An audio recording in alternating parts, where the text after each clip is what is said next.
Dave Matthews. That song was. Oh, okay. That's why you didn't explain that.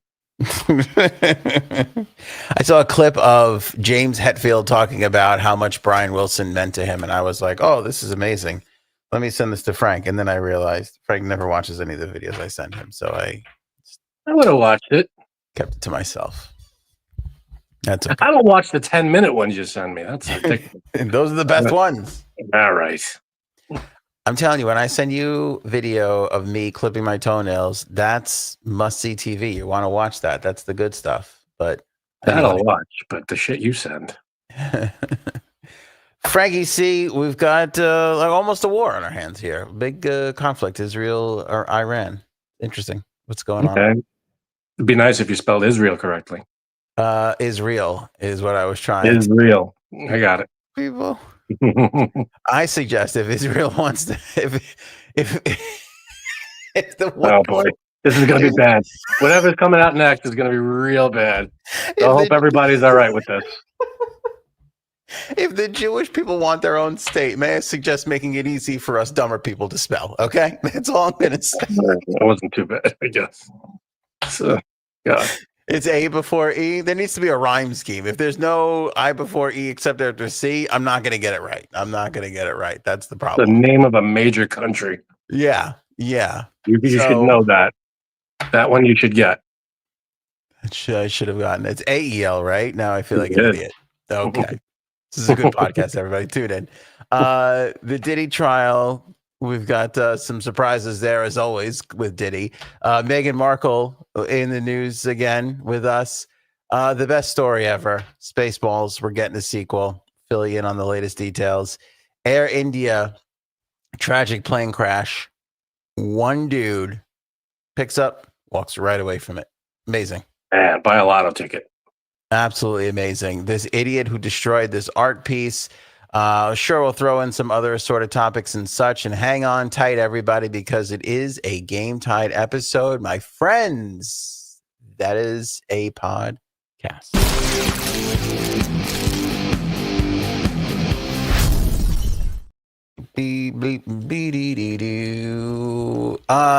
What do you think of the? Should I spell it right on the thing that I can fix right now? That would make a lot of sense, right? Sure, go for it. Yeah, this way we could blame it on something else entirely. Make me seem like less of an idiot. Blame it on the alcohol. You partaking in some alcohol this episode? No. Oh. No. I haven't had a cocktail. I haven't had a coffee in 3 weeks. A long time for you. I don't drink coffee, so I'm good with that. If I didn't have a Snapple in 3 weeks, I'd flip the hell out. That's the equivalent. You just did find the equivalent there. Israel, Iran. Interesting course of events here. What happened? We tried to get the Iranian deal. That didn't really work out. And then you want me to go down this road? No. And then President Trump said, hey, Israel, let's try not to bomb these people. And then supposedly he knew exactly when they were going to bomb Iran, because I guess they shot a phone call over. It's weird because President Trump's handling of this is not about him, but he went from we didn't have anything to do with this to they told me about it to I know everything to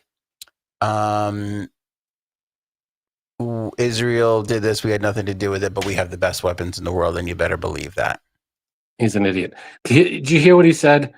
They were asking about I forget it with the timeline when it was. They were asking. The news was asking him about it.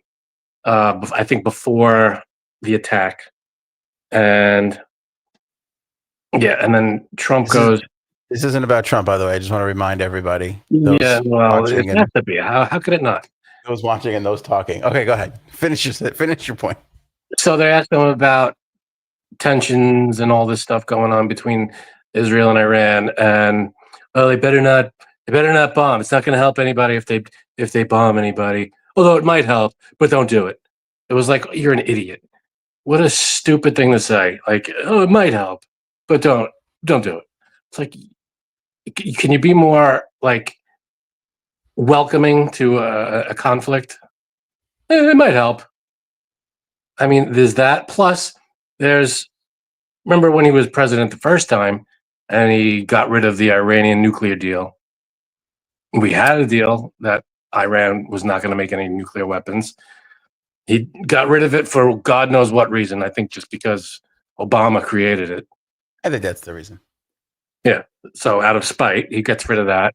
Now there's a threat that they're creating nuclear weapons, and now he wants some kind of nuclear deal. It's like, well, we had one, you idiot. Yeah, not to defend him or that it matters to Iran, but I'm not even sure. I'm not sure that this statement has nothing to do with him. Believe me when I tell you, I don't know, nuclear deal or not, if Iran would have listened to that. It kind of feels like they were steamrolling towards we're going to get this no matter what. But there were legal consequences and conditions for if, when you make a deal like that, there's no deal, they could do whatever the hell they want without any repercussion. No deal? Got the undercoating? Sorry. Seinfeld? Nothing? Yeah, no, I got it. Okay. Yeah,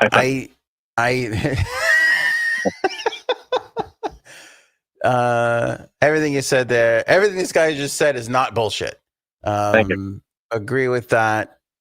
I just don't know, I don't know if the United States' involvement in any of this would have prevented anything at the end of the day. It seems like this current administration for Iran was heading in this direction no matter what was going on in the world. And I have to say, and you tell me if you disagree, part of me, I love Bibi, right? They call him Bibi. I love the Biebs. I don't want him to get too out of control, start bombing everything everywhere. I kind of said the same thing with Palestine. I believe Israel has a right to defend itself. I think they have almost more of a right than any other country because of what they faced in their history. I don't know what it's been hard to follow because there are people who are saying, I can't. It's hard to pick. Like I'm against anybody who's attacking for no reason or whatever, and I'm against anybody attacking civilians, and I'm against the obvious stuff, terrorism and all this stuff. But then it's like, well, Israel is bombing civilians, or you hear all these weird stories like who's bombing who, and are they bombing just military? I don't know who's in the. It's so hard to follow. I don't know which side is in the right. There are people who are like, "Oh, I'm pro-Palestine," and then there are people like, "Oh no, I'm pro-Israel," and you're like, "What? All right, tell me why."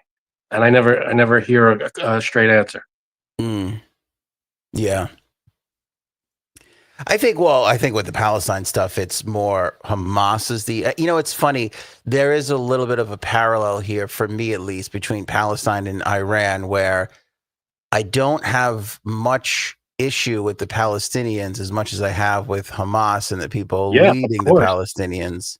And it's the same thing. I mean, all I read about and hear from Iran is the people of Iran are so open and want to have a relationship with the United States of America, but it's the administration of it's the current leadership of Iran that has the problem with us and Israel and everybody else. So I think it is a complicated issue, but I will say I think that again, I don't want the prime minister of Israel to get too out of hand, because I felt like I don't want any of it to get out of hand. I don't even know. I'm truly pleading ignorance on most of this stuff because I'm not too in tune with what the tensions between Iran and Israel were. Well, yeah, you want to believe that there's good intentions there from Israel, but as we've seen sometimes in the past, perhaps they go just a smidge too far in trying to keep them and their people safe. I mean, it is war after all. It's not going to be neat and tidy as much as people want it to be. So I feel the same thing here. It's like, is this an overreaction from Israel? Obviously, the president didn't want him to do it. I'm sure there's other people that wanted to wait a little longer. But at the same time, he's out there going, hey, they would have gotten nuclear capabilities relatively in a short time frame, and we're certainly not going to wait for that to happen. So I will say it was impressive how they did this. What do you mean? Like, how Israel carried out these initial strikes was downright impressive. I mean, they essentially built a little mini base in Iran. I don't know how they did this, but they were able to sneak supplies and people into Iran without them knowing. They were able to build and deploy, like, almost similar to what Ukraine did in their big attack against Russia with the drones. They got an area inside Iran where they were able to build and arm and whatever drones, and they sent them off from Iran. The strike didn't really come from Israel physically itself. It was in Iran that they made this move. And not only did they take out their nuclear facilities that were, they believe, developing these weapons, but they took out the leaders who were developing these plans. So the people that were vocal against not only the United States, but Israel, and, you know, who were saying, you know, they better watch themselves and all this stuff, they were like, oh yeah, okay, you know, lick the pencil, write down some names and wait till they're not looking. And they went and these strikes strategically killed Iranian leadership. It was, I mean, if you're taking the humanity out of it and looking at it from just a military strike perspective, it was damn near perfect and kind of a stroke of genius the way they did it. And any sane person would think to themselves, well, this leadership, again, the leaders of Iran are the last people on the planet that we want to have a nuclear weapon. So good on Israel for kind of being the police of the Middle East here and saying, you know, this has got to stop. We're gonna put a stop to this before it ever begins. So I give them credit for that, at least. I mean, I certainly don't feel any sort of sympathy towards the Iranian leadership. No, absolutely. I agree. Iran should never get nuclear capabilities, and that's, you know, that is the way it should have been from the beginning. But see, now you were saying that, oh, you like Bibi and whatever. Now Paul in the chat is saying Bibi was facing justice for his crimes. You know, so I don't know. Yeah, just before the Palestinian attacks, what was it again, Paul? There was something that he was under scrutiny, and they were almost ready to vote him out or mutiny or whatever it was, and then all of a sudden, all the stuff with Palestine kicked back up again, and he started, you know, attacking, and then everybody was just like, all right, you know, he's our guy, you know, he's still our guy. So I forget what it was, but I remember him starting to be on the outs with what was going on in that country. I don't remember what it was exactly. I'm sure Paul will chime in here in a second. But you're not going to find anybody. Here's what I think your problem is. You're looking for like a good guy and a bad guy. It's not. I just don't know what the because one has a problem with the other has a problem. But then it's like, all right, well, then one side is getting help from terrorists, so that I'm like, that's bad. And the other side is like, people are accusing the other side of being like war criminals, and I'm like, all right, that's bad. I'm like, who are the good guys here? Because you go online, you look at celebrities, and they go, oh, you know, pro-Israel, or then you look at another one, they go, oh, pro-Palestine. You're like, I don't what. Yeah. Tell me why though. Who's in the right here? I don't know.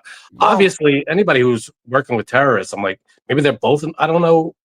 Anybody working with terrorists, it's like, yeah, those have got to be the bad guys, right? But then then the other side, it's like, well, they're accusing this side of being war criminals for doing, I don't know what. And I'm like, all right, so then maybe they're bad too. What is happening? So it's hard to wrap my head around. I want to know what the answers are, and I just don't see it. I don't know what it is. Yeah, well, you Bird is with you. Still trying to figure out the whole thing. Confusing. Well, you go back to I want to be like, yes, I'm with this country, go country. But then I hear something bad about it, and I go, shit. And then I don't know which side to take here, because I'm like, I don't want anybody to go to war and be at war. But if one side's doing something really bad and the other side's also doing something bad, I'm like, well, now what? Yeah. Well, that's basically the whole Israeli-Palestinian conflict, right? two different people occupying the same part of land, and both like we were here Yeah, first, which and we. I understand that. I understand that that's why they don't like each other, or they're at war and they fight all the time. But Hamas started with they that October when they attacked that festival, civilians, and they kidnapped all these people. I'm like, oh shit, clear bad guys here. And then you go and Hamas, all this stuff. I'm like, that's bad. You know. And then I'm like, all right, so they're working with Palestine, but then I'm like, all right, go Israel. And then and then you hear Israel and their leader is like accused of war crimes, and I'm like, I don't know. Okay, maybe not. So I don't know, but definitely not anybody that works with terrorists. I feel like that's an instant. You're not good, and that's not good. Instant disqualification. Am I wrong? I mean, as soon as you side with a terrorist group, that's like instant. No, you're out. You're in the wrong here. Yeah, I can't disagree with that. But Benjamin Netanyahu is not squeaky clean, and what leader is? What leader is? And some worse than others. But to be fair, Israel has had to face a lot more. Yeah, and I'm rooting for the justify. I want to root for the side that's justified. Why can't you I be mean, the bad guy once? Why can't I you just want to be be the like, bad guy. I really you know don't. what? Maybe the terrorists were right here. Why don't No, you shock somebody with a hot take? no. I mean, if this is going on what I know, I feel like I'm going. All right, go Israel, because they were attacked, the hostages. But then you hear, all right, they're going nuts, and So what are they're you worried killing about? That civilians. Iran's going to wind up being the good guys, and then you're going to look bad No, and have to. no, I'm confused about Palestine and Israel. I'm like, who's because if it's because Palestine, I hear people go that are pro Palestine. I'm like, okay, you could be pro, civilians and everything, but if they started it, number one, and number two, they're siding with terrorists. I'm like, isn't that not good? I mean, that's Mm, I don't know. So I'm like, I want everybody to stop fighting, of course, but I'm like, well, who's in the right? I mean, it seems like Israel because they yeah, were attacked and they're defending themselves. But then you hear, well, they're doing wrong. I don't know. I don't know what they're doing, but I hear, oh, Israel is attacking not the right places, and it's like, yeah. I don't know. Well, if anybody wants to understand the conflict between these two powers, like Frank or Bird, the Yeah, best piece of please. advice that I can give you is go back to how to be the late 80s and the feud between Macho Man Randy Savage and Hulk Hogan. And that'll give you like a better idea, sense of these both these sides think they're right. And are they? Because they were both good guys before this all started. Why You can't they know? all live with the same spot at the same time? Yeah, well, that's the thing. It's just, I got to tell you something. As a non-Palestinian Jewish person, it's kind of like when my parents fight. I'm just like, I don't. This is more annoying than anything else. I wish you two would just get along, so I don't have Yeah, to hear this shit. and please, anybody listening, I'm not putting. I don't know. I just don't know enough about it. Well, I don't anybody who know. has a parent, anybody who has parents, anybody who came from two parents, which I'm gonna have to go check, but I think that's most people, or a large majority of them. And had parents fighting and arguing, knows what this feels like. It's like the world has had enough. The world has had enough. But the problem is the Hamas and the Palestinians, they push and push and push. And it's not just like we want our land or we want a place to live or we want to have some sort of an arrangement or settlement or agreement. Their philosophy, and this is backed by Iran, is, they hear that expression to the sea. Like they don't just want the land. They don't just want to split the land. They want to wipe out the Jewish people, which is the issue. Israel and but now I'm out on their side. well, Now, and that's why, if that's what it is, then of yeah, course, it is. And that's so why is Israel. that's why most people outside of young liberals and college people at the moment right now, it seems, but most people shake out on Israel and the Jewish people's side because it's like, well, they just want their thing. That's different. Hey, we just want our thing is different from we want our thing and we want those people gone, completely like wiped out. All right. So that's not. So bit of a if difference. if what you're explaining is accurate and that's the case, go Israel. Well, and then in that though, both are pretty at fault. Like I said, when the Israel-Palestine thing kicked up after 10/7, I said, and everybody can go back and watch this. Go get your revenge. Go take out the people responsible for it, but just be careful because much like the United States with Iraq and Afghanistan, sometimes you're going to be in it for way too long, and then you're going to start doing things that you're going to eventually regret one day, and the world is going to criticize you for. And I think that there's been plenty of criticism for Benjamin Netanyahu with carrying out some of the strikes against Palestine when you see the devastation of some of their areas and innocent people getting, killed and stuff like that. But that's war. Bad. But the it's problem, war, I get it. And the problem with that is, where is Hamas? Are they in the Hamas camps? No, they're spread out. They're hidden in wherever they're going to be. Oh, it's such a whole fucking thing. But I got to say, I'm so happy that Aussie Andy said this because I'm glad I'm not the only one thinking Iran so far away. It's hard not to think of that song when you're talking about Iran. That shit's been in my head. Yeah. Yep. Yeah, that shit has been in my head the whole entire time we've been discussing this. So complicated stuff there. But again, I have to give them credit. They kept track of everybody who said some shit about them and was fueling this. Because again, with Iran, it's not like the United States of America where it's like, who could we blame? Oh, the president. Oh, who could we blame? Oh, Congress. Their leadership is, fucked up. And they're all, everybody, sometimes it's the 7th or 8th guy who's talking the most crazy shit. Well, they kept track of that and they fucking took all those people out.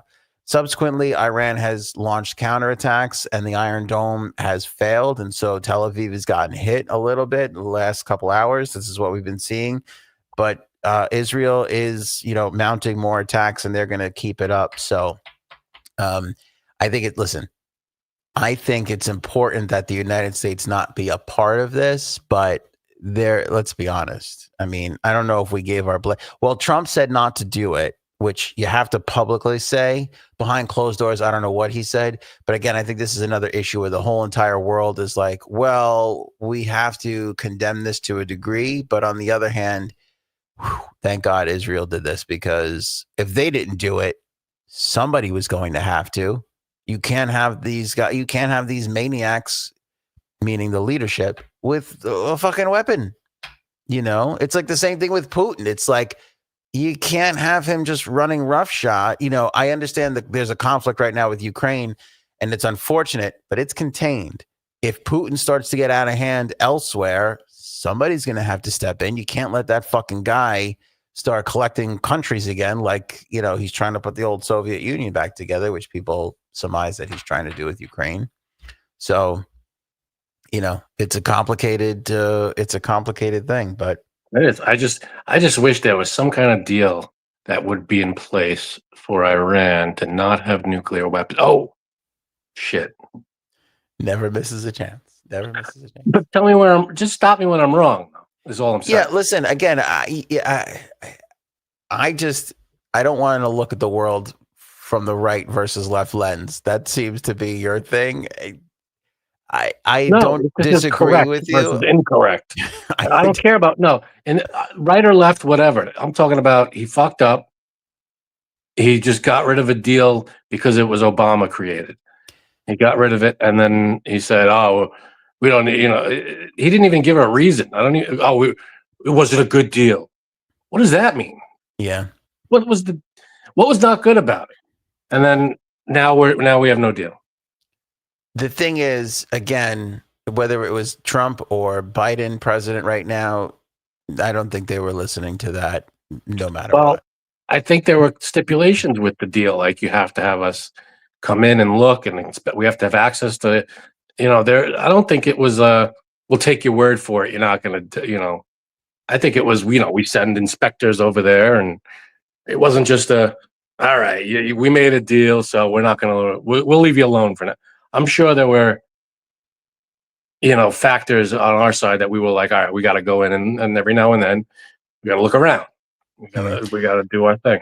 I mean, I think that there's a criticism of Trump, you could definitely throw back in his face his comments pre-election of we're not going to start. There's not going to be any wars starting when, and I'm surprised. Listen, again, even if he did give the okay, or England or France, whoever gave Israel a little, go ahead, don't do it, gave him one of those jobs. He said it on camera. He Trump. did. He said, "I don't want them. They shouldn't do it. Although it might help us, but no, don't do it. Don't do it." But it's not like him to do the right thing to make himself look worse. Like, he doesn't save face that way, because that's why I think he said, like, oh, we make the best weapons, because he wants to save face and act like we're still strong, because that's like his play. But he did say, we're not going to have any war starting under my regime, and that's not going well. He also did say he was going to end the Russia-Ukraine thing, and that's not 24 hours ended either. But again, I think we're a little past that deadline. We're not here to talk about all the disappointments from the current American administration. Well, stop bringing up politics. I didn't. I was trying to bring up Israel-Iran conflict. That's not politics.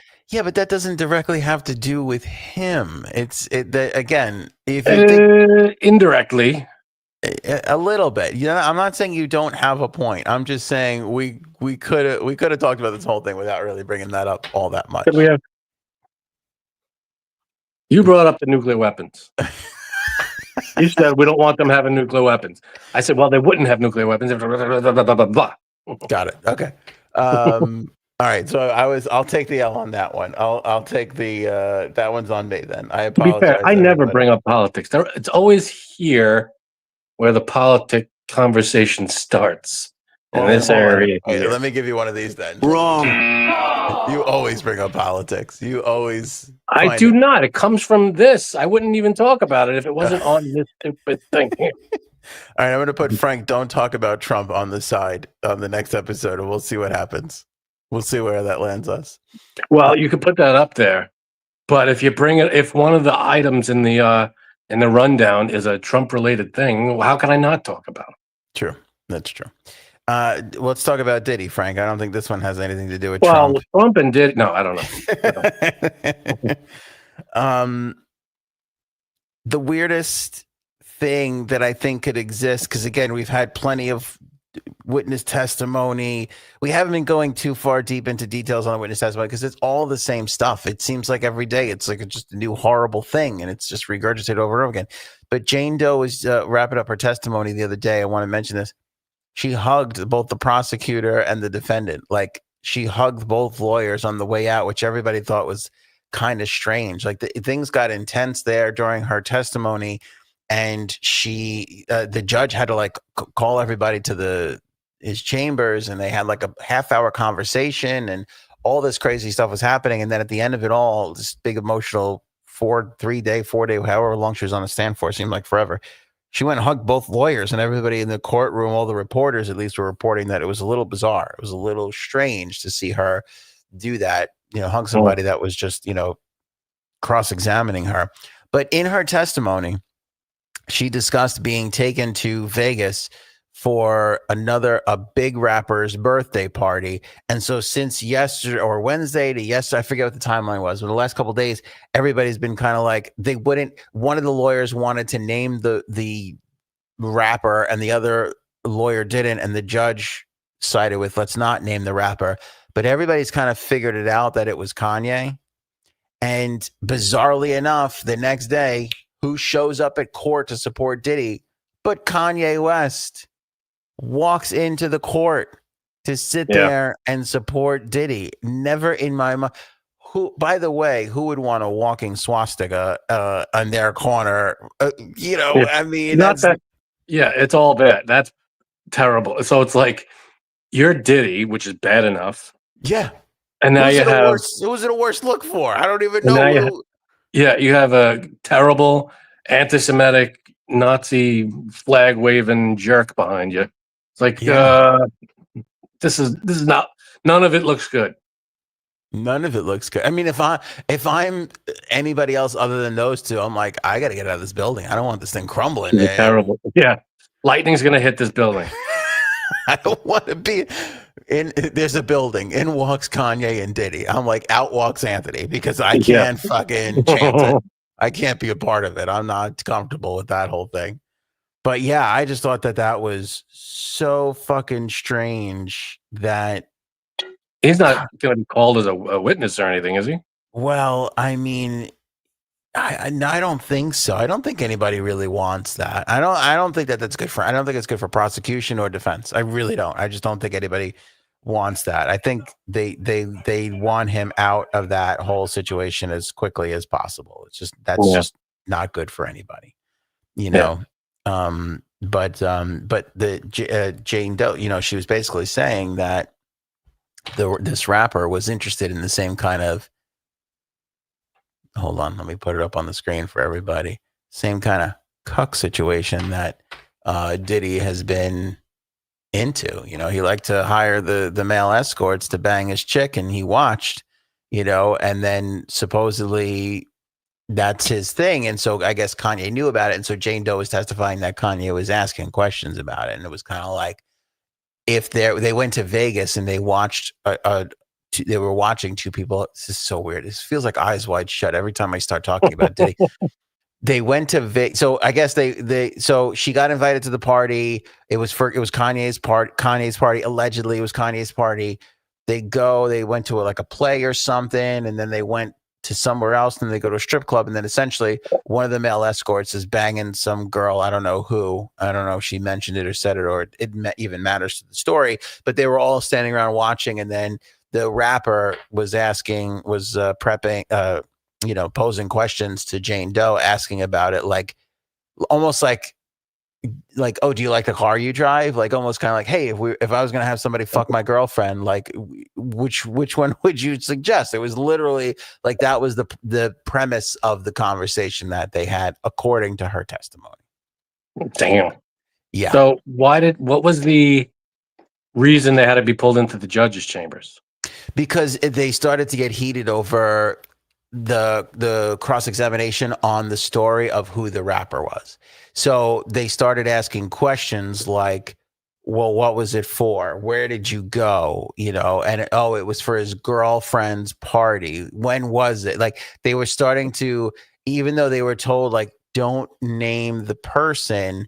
Oh, they were starting to like ask so many questions that you would recognize who it is regardless, which is kind of what happened anyway, and doesn't help that he shows up the next day.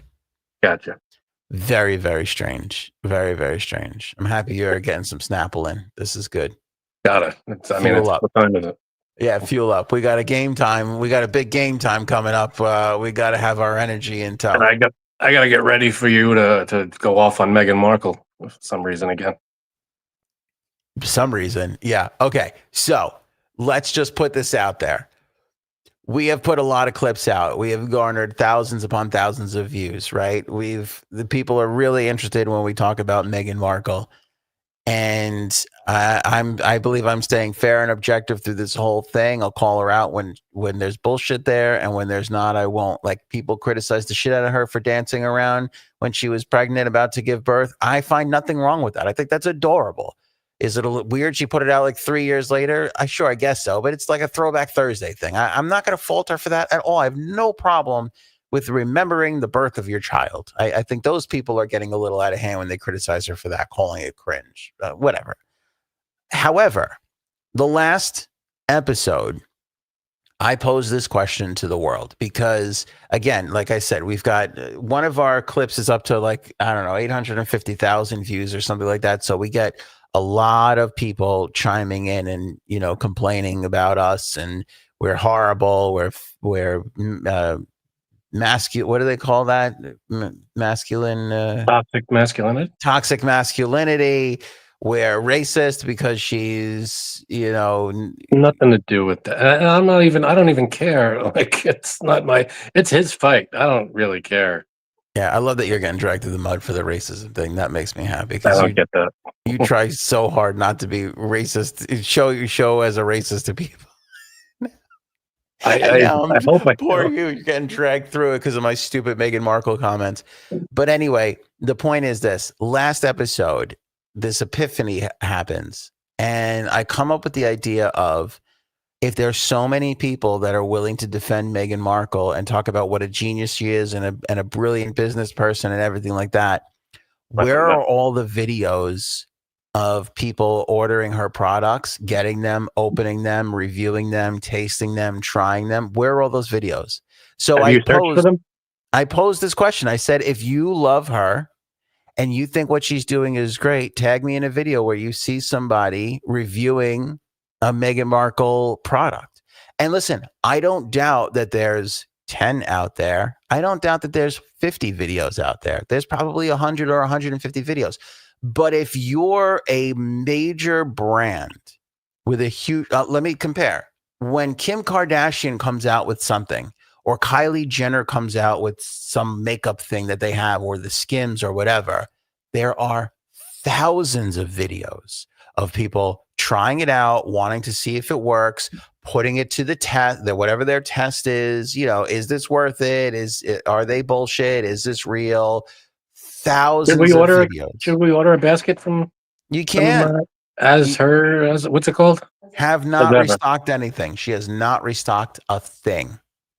And it has been months. So I posed the question. If there's such a thing out there, tag us in the video. Tens of thousands of views across all the platforms. Not one person tagged. Also, I noticed when you look at the ratio that we put out a video and all the people that attack us, there's maybe 20%, 30% of the comments on one of those videos are attack comments. The amount of pro Meghan comments on that particular video, practically zilch. I think maybe there was 3, if that. She has a fan base. I don't doubt she has a fan base. I think it's pumped up by bullshit. Okay, you know what a lot of the people are saying in the comments? That her fans are bots. That it's like a bot play. That I thought we were saying crazy in Italian. They're bots. And they're all bots. Yeah, no, they. That's really funny. They're just saying that it's all just bots, just in there defending her. Like I don't doubt she has fans. Right? Several thousand, I bet. But for somebody of her stature with millions of followers on Instagram, again, where's the video? Yeah, I know. Well, look what she's coming out with now. There's got to be something there because. Isn't she? She's coming out with what the heck was it? A hotel chain or something? She expanded her trademark, the As Ever trademark, to the hospitality and restaurant industry, meaning that it now applies to hotels, hospitality, and restaurants. What does that mean? Meaning when she got the trademark for As Ever, it was for food products, like you can't use As Ever on a food product. Like if you wanted to, right? If she makes, biscuits and flowers. If I wanted to make ice cream sandwiches and call it As Ever, I can't do that because she's got the trademark in that area. Right. So now but trademarks are only for specific areas. Like if I wanted to create a batting cage that was the As Ever batting cages, I could do it because she doesn't have the trademark in that. So what she did was expand her trademark to hospitality. Oh, I see. And restaurants. I thought she was opening them or doing something with like expanding her brand of like opening a chain of them or something. As of right now, no, but it is the first step that you do if you are going to do that. So if she is going to open up a chain of hotels or restaurants or whatever, that could be the plan. It also could be that she's just protecting her food products and she doesn't want the As Ever restaurant out there and people mixing those two things together because those are, even though it's both food, those are two different spaces, as far as trademarks go. So that was the latest thing that she did, which we did talk about. But the two things that today are nobody has tagged us in a video. I've not seen videos from anybody anywhere like talking about how great those products are. And again, I don't doubt that there's a few. I mean, if I'm her and she's got a team, which I'll tell you about in a second, she's got a team behind her. I don't doubt that there's 50 videos out there. I don't doubt there's 150 videos out there. But there's not thousands of videos like there are when a real business person releases real products from a real business. I think this is all just a fluff shit show. It's like, it is, I mean, the best way I could describe this is it is literally a Ponzi scheme. Nothing is real. The Netflix show's not real. The products that she's selling are not real, but they're all funneling and feeding into it. Because when you think about it, if I just say to you, Frank, you know that kid we went to high school with? He's got a Netflix show. That jerk. He sold out all these products and everything like that. He might open up like a chain of hotels. You would think to yourself, oh shit, he's got a lot of stuff. He's got some things cooking. He's got some things happening over there. Mm-hmm. It sounds bigger than it is, which I think that's her whole existence, is just fake it till you make it. It's basically what she is, you know? Yeah, that's what we're doing. Case in it's what everybody does, really. But nobody goes out there with the balls that she has to be like, look at how fucking fabulous I am and how great I am. And how dare you criticize me or think differently from me? It's just shitty behavior. Anyway, fast forward to today's story. She's lost 4 more staffers, her and Harry. If you remember last year, she lost, I forget, like a CEO. She had like a CEO or somebody, or head of business or whatever. This might surprise you, but I don't remember that. Oh, she had a chief of staff who lasted 3 months. Okay. She had a chief of staff who lasted 3 months. They both agreed to mutually part ways. And she's gone through an influx of communications people, like basically just PR people. And that has kind of happened again. So they're swinging this like, well, she's going from employees to, like, instead of having one PR person, now she has like an agency of PR people. But the truth of the matter is you either hire employees and you have a company, or you outsource work to other people. Like, what's cheaper? She's got to be paying them somehow.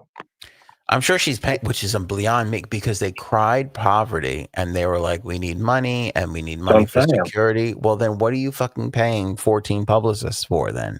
Because because her fucking ego needs to be fed. She needs to feel like she's more important than she actually is. And how is she paying? Some of this stuff has got to be making some kind of money. Well, they got a shitload of money from Netflix when Netflix thought that they were getting this big grand thing. You know, they got that big deal. Spotify paid them a whole bunch of money until they pulled that deal off the table. And I don't know how much they wound up walking away from. I blame Trump for that. Yeah. We had a deal, but Obama made it, so I got to take that deal off the table. So now 4 staff members over the last couple of weeks or months have left her again. And, you know, again, people are speculating that there's a lot of turnover here, and it's kind of hard to stay in that Meghan Markle, Prince Harry business. So all these people, remember, she hired all these people. They were going to have this whole big podcast company gone, doesn't exist. Again, if she called you up and wanted to hire you as her marketing person. Oh, I'd be there for her in a second. Oh yeah. I'd cash her fucking checks. Oh yeah. I would, because I want to like market. You have to do a good job. Yeah, well, because here's where a good job starts. I get to sit her down in a room and look her eye to eye and tell her, you are fucking useless and nobody likes you. We've got to change. We have to change your approach. You are not Princess Catherine. What's her name? Catherine? Kathy of Wales. What's her name? Kate Middleton. Caitlin. Caitlin or Kate? Kate. I'd be like, you're not Kate. Let's start here. You are not Kate. When Kate opens her mouth, everybody wants to know what she has to say. You know, Kate's a cancer survivor. She's a wonderful mother. She's an adoring wife. She's in that royal family. You are a toxic piece of shit. And let's start here. And let's start to break it down. And then we'll start to slowly build it back up, and we'll see if there's anything there. You know, that would absolutely take her money for that. I think I could. I don't know if I could turn her around. I don't know if Jesus Christ or I think if Jesus Christ, Buddha, and Moses walked into that room, they'd have a little trouble with that one, to be totally honest with you. Damn. But I would take her money for a little while. Yeah, I'd be like, I'll help you, but you got to pay up front. Yeah, all money on the table now, please. Yeah, you got to pay a retainer. And I'm going to be like this, and I want you to know this.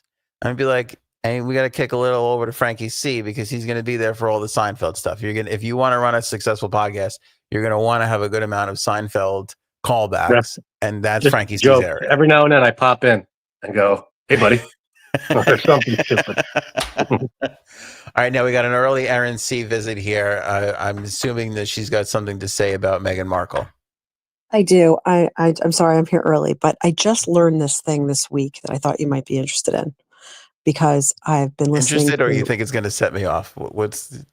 No, I'm I'm okay with either. Like okay. All right. I think you'll like it.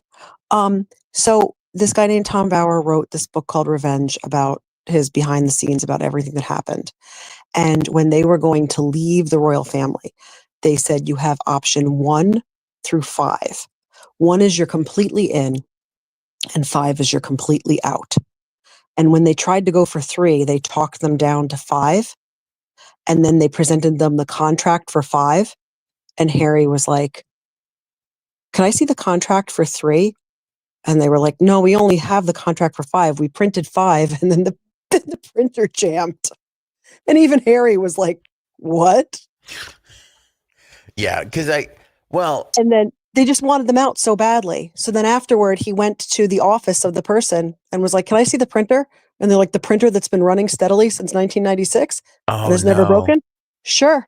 Oh, and you're he was kidding. like, "Nah, I just found that out, and I've been following them for a while, and I just found that out." And I said to Frank, he's not smart enough to come up with this story. It happened. That's pretty interesting. Well, because don't you? Go ahead. Yeah, I was gonna say, who is the guy that wrote this book? What was his affiliation with the family? Just a royal reporter and lawyer that they haven't sued, despite the fact that the book says so much, and he hasn't been sued. So people have considered him quite the source. That's telling. When you can't mount a liable suit, that's yeah. That's but pretty can you telling. imagine we only have the option 5 contracts? That's how badly they wanted her out.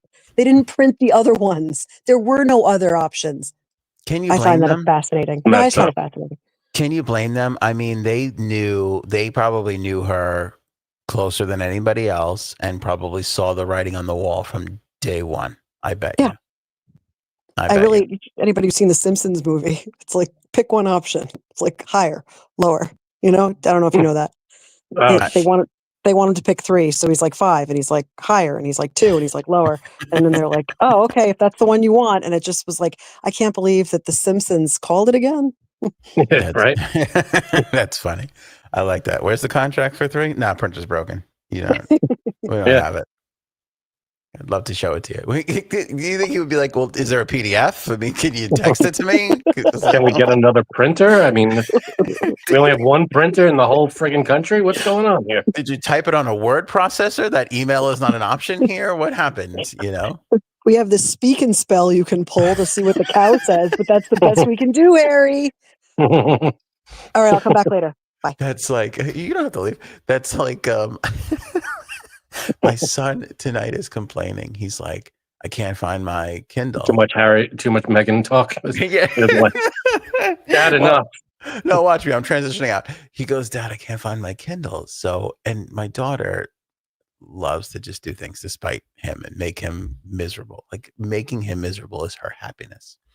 So he goes, "Dad, I think Cece hid the Kindle on me." And I'm like, I can't be sure because it's something that she would do. So I'm like, I have no way of knowing. So we have cameras in the house, right? But the one downstairs doesn't record. So that's the one where Epstein was. And the guard at the time was sleeping.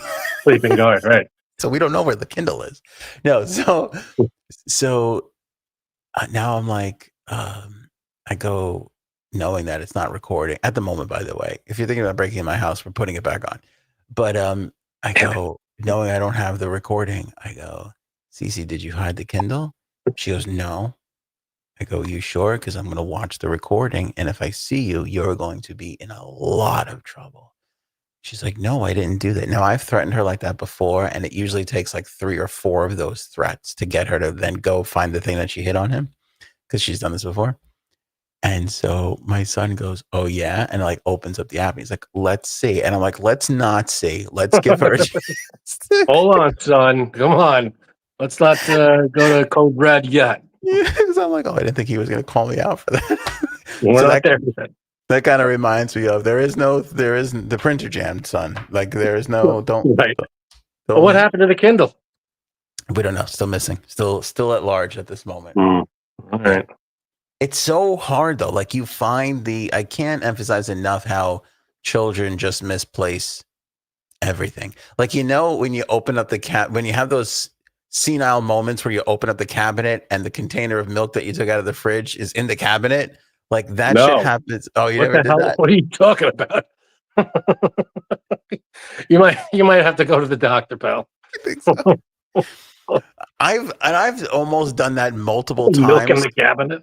Yeah, like if I'm making coffee, I get my cup, I get the milk out, I get all this stuff, and I'm putting things back, putting the stuff, the cups back, and then like you go to like put the thing. Oh, you're like, oh wait, this guy got in the fridge. Like, what am I doing? You kind of have like Maybe those like a split second, but I'm not coming back later, opening the cabinet and going, "Oh shit, the milk's in here." Yeah, That's I was weird. just being but my point is like because I've like opened up like cabinets like under the bathroom sink, the place where you put like soap and toilet paper and Q-tips. And I'd open that up and there'd be like a Nintendo Switch in there. I'm like, what the fuck is this doing in here? Like, why, because they like to hide shit from each other. And then they just forget where they leave stuff. Why do they hide why do they hide stuff from each other?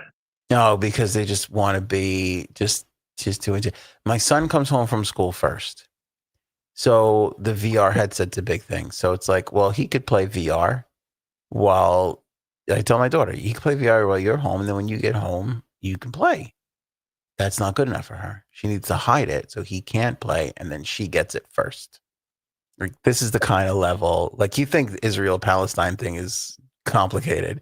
Brother, sister is not as life-threatening, but it's still a ball of knots of who's right here. Whose side am I going to be on? Fighting over the VR. I didn't know you had a VR. We got to play some virtual. Can you do it on the show? Can we do like a Anthony and Frank play VR on the podcast? Oh, I think so. Because you can like cast what you're seeing out into, yeah. Do you have we got to one? do that. No. It's funny. I thought I would be so addicted to it when I got it, but I'm not. I just. What games? What do you? There's like I played like a tennis game. There's a shooting game. There's a Batman game that we got with it that I don't think we've ever played. The kids play all like silly. They have a Gorilla Tag and all these games, Animal Connection. I don't know, all these weird games that are so silly and weird. But they have some cool, fun games. I'll tell you why I stopped playing it though, and this might be a thing for you because you get motion sickness, right? Yeah, that's true. This would do that to me. Well, I'll tell you what I got because I'm not a guy who gets motion sickness. If I'm walking around, like if I'm moving around and I see the movement, no issues because it's natural. If I move my head, I see different things. But there are some games where you don't physically move, but you can, with the controllers, move your character around. Yeah. And that makes me want to vomit because it's like your senses are telling you you're moving forward, but you're not. But your body's not going anywhere. It gives you that weird little like, whoa, it does weird you out a little bit. So I can't play any of those games. Yeah, it's fun. I like to see what it's about. I like whenever I see someone like on YouTube or something playing virtual reality. Oh, this looks really cool. They're doing like a lightsaber fight or they're they're playing a shooting game or something. I'm like, this looks like it would be a lot of fun. Not being in tune with how it relates to how you're moving and stuff like that. So I don't know how I would fare in it, but I'd like to give it a shot. Mike's muted. Sorry. Again, and the ones that you're moving around with, I think you would probably handle it just fine. It's that weird other, uneasy feeling of like I'm moving, but I'm not moving, and now I'm like, or I'm looking this way, but my character's moving this way. It makes you a little disoriented. Yeah, I get that. Bird asked, "Do you go on all those cruises with the motion sickness?" I do. Cruises don't bother me. There was one day we went on a cruise last year where one day out of all the days we were on the cruise was a nightmare because it was big waves. It was like 30-foot waves, and it was crazy. But the rest of the time, I'm fine. Because it's small movements, and I'm kind of used to it after a little while, and it doesn't really get to me because I think the boat is big enough. And even on a small boat, my dad has a small boat that I can go on, and I'm fine on that. It's a lot. A lot of it has to do with, I think. I mean, it's not like I'm driving the boat, but if I'm in somewhat of control, I'm okay. Like if I'm driving a car, I'm good. But if I'm in like the back seat, I'm not as good. Yeah, what is that? I hear a lot of people say that they can't sit in the back seat. Some people, because I feel like when you're in the back seat, you're not controlling the movement of the car, so you're like getting, against your will, you're getting jostled around. If I'm driving the car, I'm controlling, for the most part, the jostling. If I'm turning, if I make a right turn, I could anticipate it. I'm laughing because you drive a car the way you shop in the supermarket. Yeah. You can almost hear the music from Leave It to Beaver playing. So I drove to the store to get some grocery items in the supermarket, and basically I drove back home after that. You gotta bob your head back and forth. You do. How else do you mime it? Yeah, that's fun. That's how I imagine the virtual reality games are. Well, shopping. Paul brought up cuck sabers, but all kidding aside, I think there is a Star Wars game, and when you do have the thing and it looks like a light like that, I bet you would fucking love the shit out of that. I love that. And I would imagine, you probably don't know the answer to this, but if you strike, does it feel like you hit something, or is it just like you're waving your hand? No, there's haptic response, right? Yeah. That's fun. It's really cool. No, it's amazing. There are some, like I said, on this set, there was a game where the elevator door opens and you walk out on a plank and you're just figure the top floor of the Empire State Building. You walk out in the middle of the city and you hear the birds and the traffic below. And I literally had trouble stepping out because your senses buy into it and it feels, you're in a living room, but you just can't. It's just too much. Now, it feels so real. In that game, could you fall off? Or it prevents you from... It's weird on that game after what they don't tell you. This is a spoiler alert. What they don't tell you is when you jump off, you press the buttons and they're like jetpacks. So you can actually then fly around. I got you. Which again, does make you, because now you're just standing there. And you can sway a little bit, but you're moving, so it kind of makes you feel a little queasy. It's weird because all the movement is controlled by your remote control. Yeah. Obviously, are we there yet with the technology they have the floor mats and the shoes and whatever, but if I'm running in a game, I'm using the controllers, even in virtual reality, but are we at the point? Is it widely available that you could run or walk? Oh yeah. I played the tennis game. Yeah. And so with tennis, yes, you move up and down, but for the most part, you're hitting it so much that you're kind of just basically running from side to side, Mm-hmm. And that you run from side to side. And I played that. It was like a good little workout too. You just hit the shit out of the ball and you run to the other side, hit it. Yeah. It's fun. But I imagine your living room is not as big as a tennis court. So right. You're not you can't go from the back right of the court to the, to the net, to the left of the, so how does it get from an extreme right to extreme left if you're only moving a couple of feet? Does it? Well, yeah. So there? What happens is before you start any games, it maps your room. And so it associates. Yeah. So it is. So yeah. So if you have a big empty space, you're way better off. In my living room, I do have a wide space, but it is you're right. If I were to run up to the net, the top, the left of the net, I'd be running into my couch. So the character gets there faster than you move. I guess. Yeah, kind of. But it works really well. But like I said, in this tennis game, I guess they do light shots, but that never really happened. They were just kind of firing it back at you, and you're just kind of firing it back at them, trying to beat them. It was fun. All right.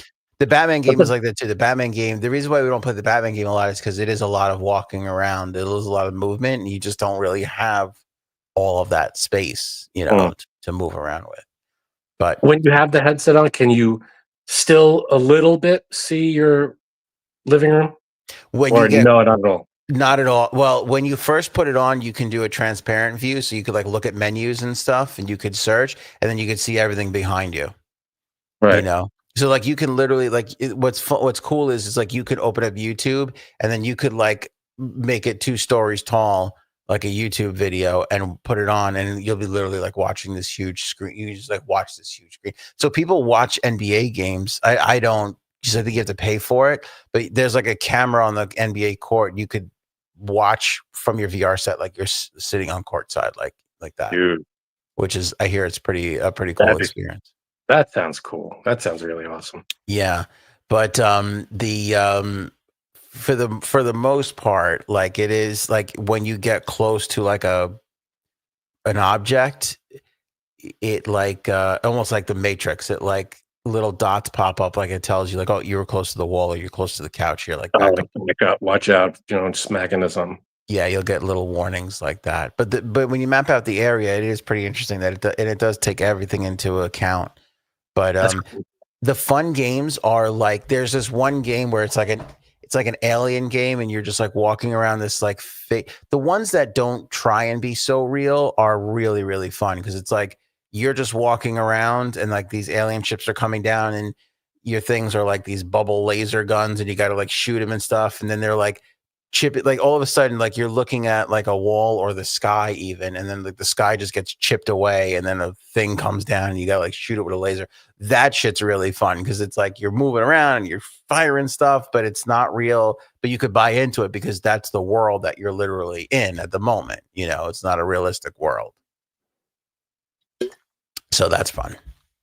I gotta try. Was that like what's it called, Oculus? Yeah. What's the name of the thing? I think it's the Oculus. Yeah, ours is the Facebook one. Whatever one Facebook makes. That's Meta something. Yeah, I think it's the Meta Oculus, isn't it? I don't even know. I don't even know which one it is. No idea. But it again, sounds cool. I bought my son the Switch too, and I thought it had every Super Nintendo and Nintendo game on it. It doesn't, but it has like a lot of old school. I was playing Excite Bike before. Do you know how fucking great that is? Dude, I love Excite Bike. Do you have Nintendo 64? They do have 64 games, but I didn't look at them yet. All right. Because if you get that, there's a Star Wars game that's my favorite game of all time. You have to find it. Shadows of the Empire. Okay. All right. I don't know if you remember that. Yeah, no, I'll look for it. Yeah, great game. They have all the Marios, the Donkey Kong original. I played F-Zero. I did F-Zero Racing before. I loved that game. The original like baseball game that's called baseball, and the hockey game that's called ice hockey. It's called, yeah. They don't have Blades of Steel though. To me, Blades of Steel, that was the first great ice hockey game. So many great games. Speaking of greatness, and back in the day, SpaceBalls is getting a sequel. How fucking great is this? I love it. I just hope they don't History of the World it. History of the World Part 1, funny, the movie. But then they did a History of the World Part 2. It was a series. They had different episodes. I couldn't get into it. It was just not as good. And it was very hard to watch because it just wasn't funny. I hope they don't go that route. Yeah, I never watched it, even though I was looking forward to it. I heard it was not great. The jokes were not good. It was, it was people...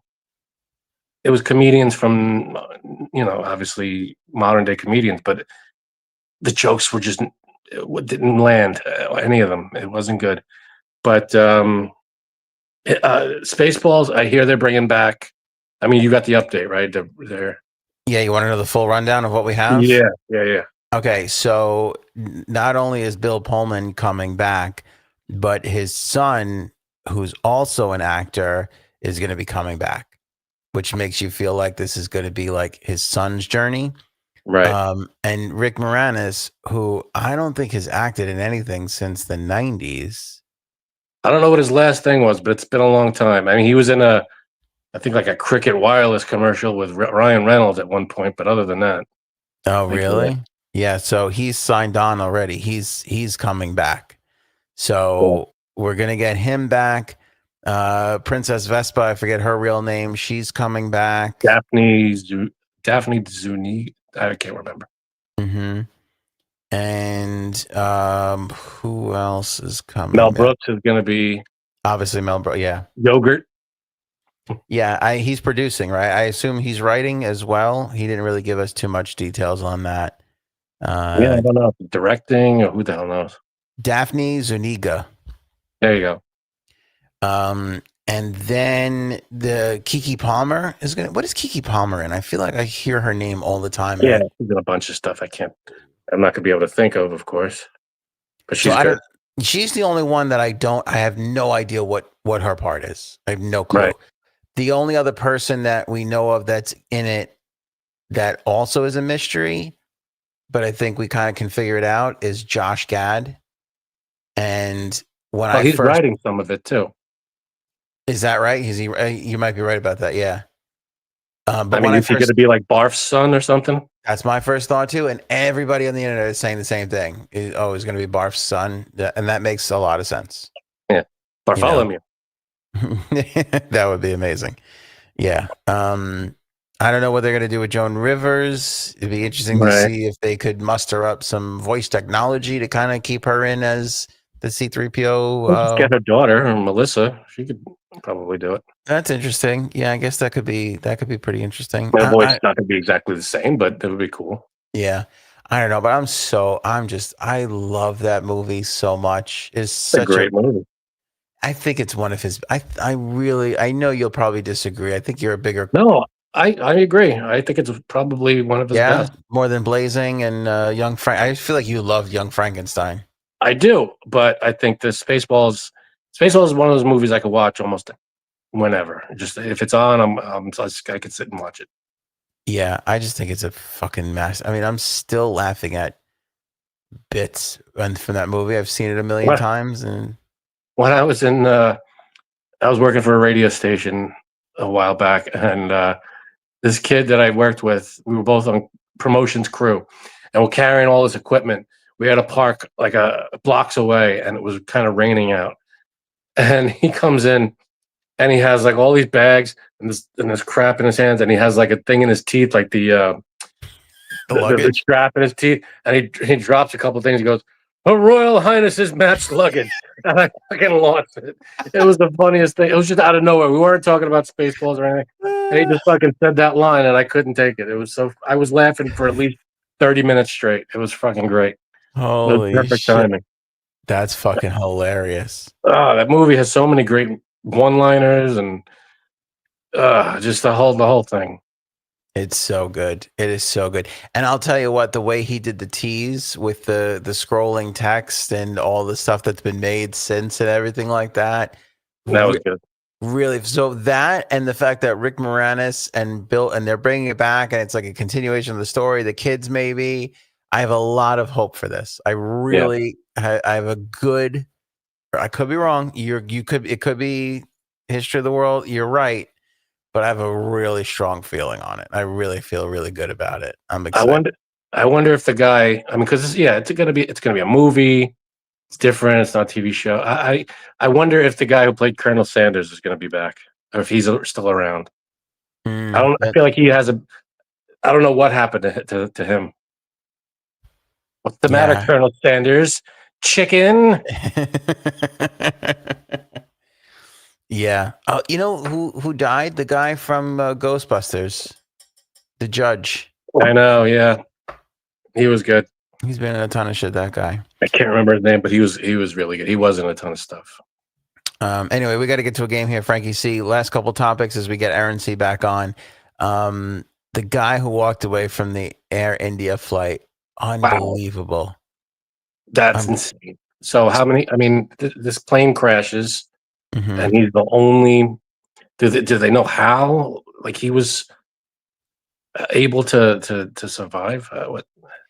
They know very little, including the seat that he was in. So, and by the way, if you're superstitious, everybody, and you're looking to buy that plane ticket, seat 11A is where he was sitting, and that is an emergency exit row. So that's part of the reason why he was able to get out so quickly. But when you watch the video, so first of all, I think everybody saw the video of the plane crashing. That was the first thing that went out. Yesterday I saw a video of the actual takeoff. Believe it or not, the thing literally took off like this and went right back down. Like, it was unbelievable. But somebody showed footage from, and I don't know how this survived the air crash, but they were showing footage from the aircraft before it took over. Oh, it must have gotten posted. That must be how it was. People were complaining there was no air conditioning, the screens didn't work, the phones on the plane didn't work. They were like, typical Air India, nothing fucking works, and then the fucking plane crashes.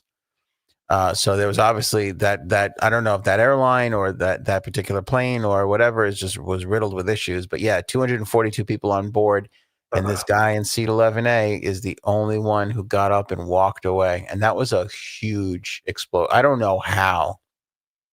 I mean, was he got to be injured?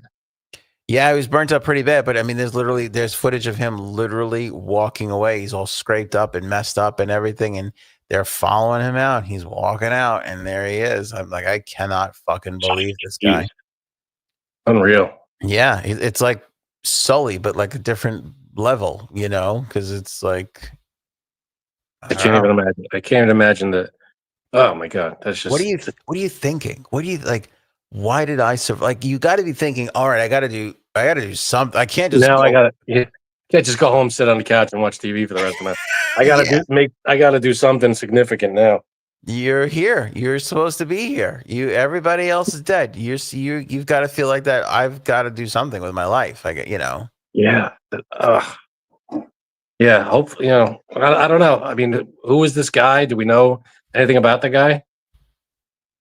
No. Nothing. I mean, I'm sure there's probably I haven't read any of that stuff on him, but I'm sure I'll probably figure it out. And the sad part is, like everything else, he'll be like this amazing figure, and then all of a sudden we'll find out he's got some weird skeleton in his closet, and like, oh, he's a piece of shit after all, you know?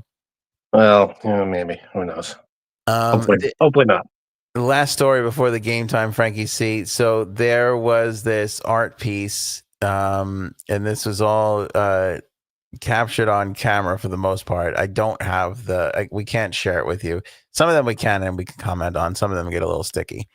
But in this museum in Italy, they had a chair made out of thousands of Swarovski crystals. Okay. Right? It was just this chair made, and it's like up against the wall. And so this woman tells her husband, go pretend to sit on the chair. Apparently he didn't hear pretend. And he sits on the chair, and the whole fucking thing collapses under his big fat ass. Oh my god! Could you imagine? So now there are a few questions. Yeah. One, this wasn't roped off at all or anything? Nope. Okay. Nope. Two, how much is this thing worth? Good question. I mean, I think it's one of those you can put a value on the crystals, but as a all right, so let's say hypothetically, just to put a number on it, 10 grand. I'm sure it's more. Yeah. But it now being an art piece adds more value to it, I guess. Correct. Okay, so let's say there's got to be like insurance. I don't know. Who pays for? I mean, the crystals, I'm sure, survived. The crystals probably didn't break. Yeah, they just scattered all over. But the pieces, it's no longer looking like a chair. Yep. So what happens now? Like, does the artist get it back, and he just gets a bucket and goes, "Here you go, buddy. Here's your art installation." Sorry. Yeah. Whoopsie. Yeah. Guess don't lend anything to museums. That shit's that could happen. You break it, you bought it. The artist is probably like, yes. Now the museum owes me a chunk of change now. Yeah. That reminds me of, you ever see that video of that kid who finishes the puzzles, like this big complicated puzzle, and then he falls off the table, and it's the last gasp. He grabs the puzzle piece and drags the whole thing. This was all right. You want to hear? This is on YouTube. I think it's a pretty famous clip. There's a guy, I think it was the Jenga pieces, I feel. It was either Jenga pieces, something small. And he made a huge, 10, 12 foot tall, I think it was the Coliseum, like a replica. Okay. And it's an old clip from the 90s maybe. And the reporter is there, and he's doing the story on it, and he's talking about it. and then he goes to walk around it, and his microphone is a microphone that has a cord. Oh no. So the camera's where it is, and he walks around it, and he has the cord, and he just fucking sweeps the whole thing just. Oh And my you God. just like the guy, he just the reporter goes, oh, and then the artist, the guy who made it, is standing there. He's just like, and it's just like silence for like 10 seconds, and then it cuts away, and then the reporter says something stupid, and it cuts away. It's really bad. You cringe just watching it. You go, oh my God. What I can't even imagine. Fucking idiot. Oh my God. It's crazy. Yeah, it's a crazy video. It's out there. I feel like it's Jenga pieces, but I'm not 100%. But it's huge, and it had to take days, weeks to make this fucking thing, and then they have it in the museum. I don't know how he must have built it in that spot because it was gigantic and obviously fragile. But he just knocks it down with the wire during the live broadcast. That's crazy. Yeah. That's so crazy. You know who the craziest artists are to me? The sandcastle people. They build these huge elaborate sandcastles knowing full well shit ain't gonna last more than a fucking 3 hours. Yeah, that's why you get all your pictures and video of it and stuff. That stuff's crazy. Yeah. I mean, I've painted stuff that's gone now. You know, like I painted the front of a store. I painted a mural on the front of the store. Someone painted it. It lasted a couple of years. And then someone bought the store and painted over it. And I'm like, all right, well, there goes that. It's a good thing I got pictures of it. That sucks. You got to feel a little like, oh, I can't paint over this kind of, Yeah, then they go, well, what are you going to do? I don't know. That's weird. I would feel horrible about doing that. I don't know. Yeah, I painted my my niece's bedroom there when they were kids, when they were babies. I painted their nursery. I put Winnie the Pooh characters all around the room, every wall, floor to ceiling, And it took like a whole summer to do it because I would do it in free time whenever, and we moved out of the house since we moved out of that house, and I found out that whoever moved in, they painted over it. Just painted over it. Yeah, it happens. That's heartbreaking. You know, it's funny. Yeah. The guy who voices Winnie the Pooh just became a grandfather. And I just saw a clip today, and he was like doing the Winnie. He's like holding his little grandson. He's like talking to him like Winnie the Pooh. I'm like, this is really weird. Like, it's very soothing though. Jim Cummings. Was that his name? Yeah. He's famous. He's done a lot of characters. He does a shit ton of cartoon voices. Darkwing Duck and all the like from the 90s. He's a big. He's in a big part of them. He's like legendary, yeah. All right, Frankie Z. Speaking of legendary, Aaron C is here, and it is another Game Time episode. And let's do it. In these divisive times, I think we can agree on 3 things. 1, Fly NY gifted a membership. Woo! Oh, another one? Thank you, Fly NY. Appreciate that. Fly NY. We can agree on that. All right, go join. Click the link in the description of this episode to join the members area. Maybe you'll get the thing. And if you don't, then pay $2.99. Don't be, don't steal the content. Pay it. Pay up. Okay, 2, what's the other? I've been drinking. Yes. And 3, okay. In these divisive times, it's time to get back to our roots, boys. It's time for Blind Top 5. Oh my gosh, Blind Top 5. I've been telling people all day to get their paper and pens. It's a little different tonight, people. I hope you're ready. Let's do this. Okay. Aunt, you're in charge. I have one for every letter of the alphabet. And we're going to go through them till we're done. So we're going to take as much time or as little time as you want for each one. So am I numbering 1 to 26? No. 1 through 5 for A, and then we're going to do B, and then we're going to do 1 through 5. And then we're going to do C. So we could play a couple of blind top 5s. Okay. Yep. You can go as fast or as slow as you want. I only have up to M tonight, but that's a lot. That's half. That's a lot. I don't think we're going to. I was going to say, what are we going to do? 2, 3? And I just want people to know that if people want to continue, next week is going to be Wednesday, correct, Aunt? Correct. Because Frank and I are out of town Friday. Right. So what is the topic the same for A through M? Nope. I'm going to give you an A topic. We're going to do blind top 5. We're going to go slow with full of ants. Let me tell you whys. Or we're going to go fast. 1, 2, 3, 4, 5, and then on to B. You guys are out of town next weekend? Right. Yeah. Friday. You know that girl that you Was walked that- down the aisle with that you never remember? She's getting married. In Woo! Iran, right? Is that because I In Iran. might want to No. call and make sure No, hotels. it's Boston. It's Boston. Oh, But But Boston. we're still going to be partying and apart from you guys. So we'll be sad, but the game will continue on Wednesday wherever we end up tonight. It'll continue with the alphabet tomorrow. I mean, on Wednesday next week, not Friday. For those of you who keep track of these things. All right. Yep. You ready for A? Did anybody notice that I just broke my chair a little bit? Did you hear that noise? Because it was loud in here. No? Okay. Didn't hear anything. Wait, are we doing A? Are we going in alphabetical order? Okay. Yep. A, I'm going to give you the topic. And you Can I number your guess the paper from 1 to topic? 5. If you want to. Okay. It's your show. Top 5 assholes. No, that would be better than mine. Mine is Apple things. Apple Things thing. to do with Ooh. apples. Oh. Label your paper 1 to 5. As I give you number 1. Did you say labia paper? I almost did. I seriously am. I Good glossed Lord. over it. But you pulled me back in. All right. Sorry. Number 1. Apple pie from McDonald's. Oh boy. Oh shit, that's delicious. We gotta wait 20 minutes to eat it though. Well, if you don't want 3rd-degree burns in your mouth, yeah. Oh, that's good stuff though. Apple pie. All right, I'm putting that at 2. That's high. That's high. That's high, but I feel So like many 5s in the chat. 5s? I'm Five? surprised as well. Wow. No Five, respect for four, three. McDonald's. Miss Just is at 3. Okay. I'm Miss, going. I don't have. Sorry. Go ahead.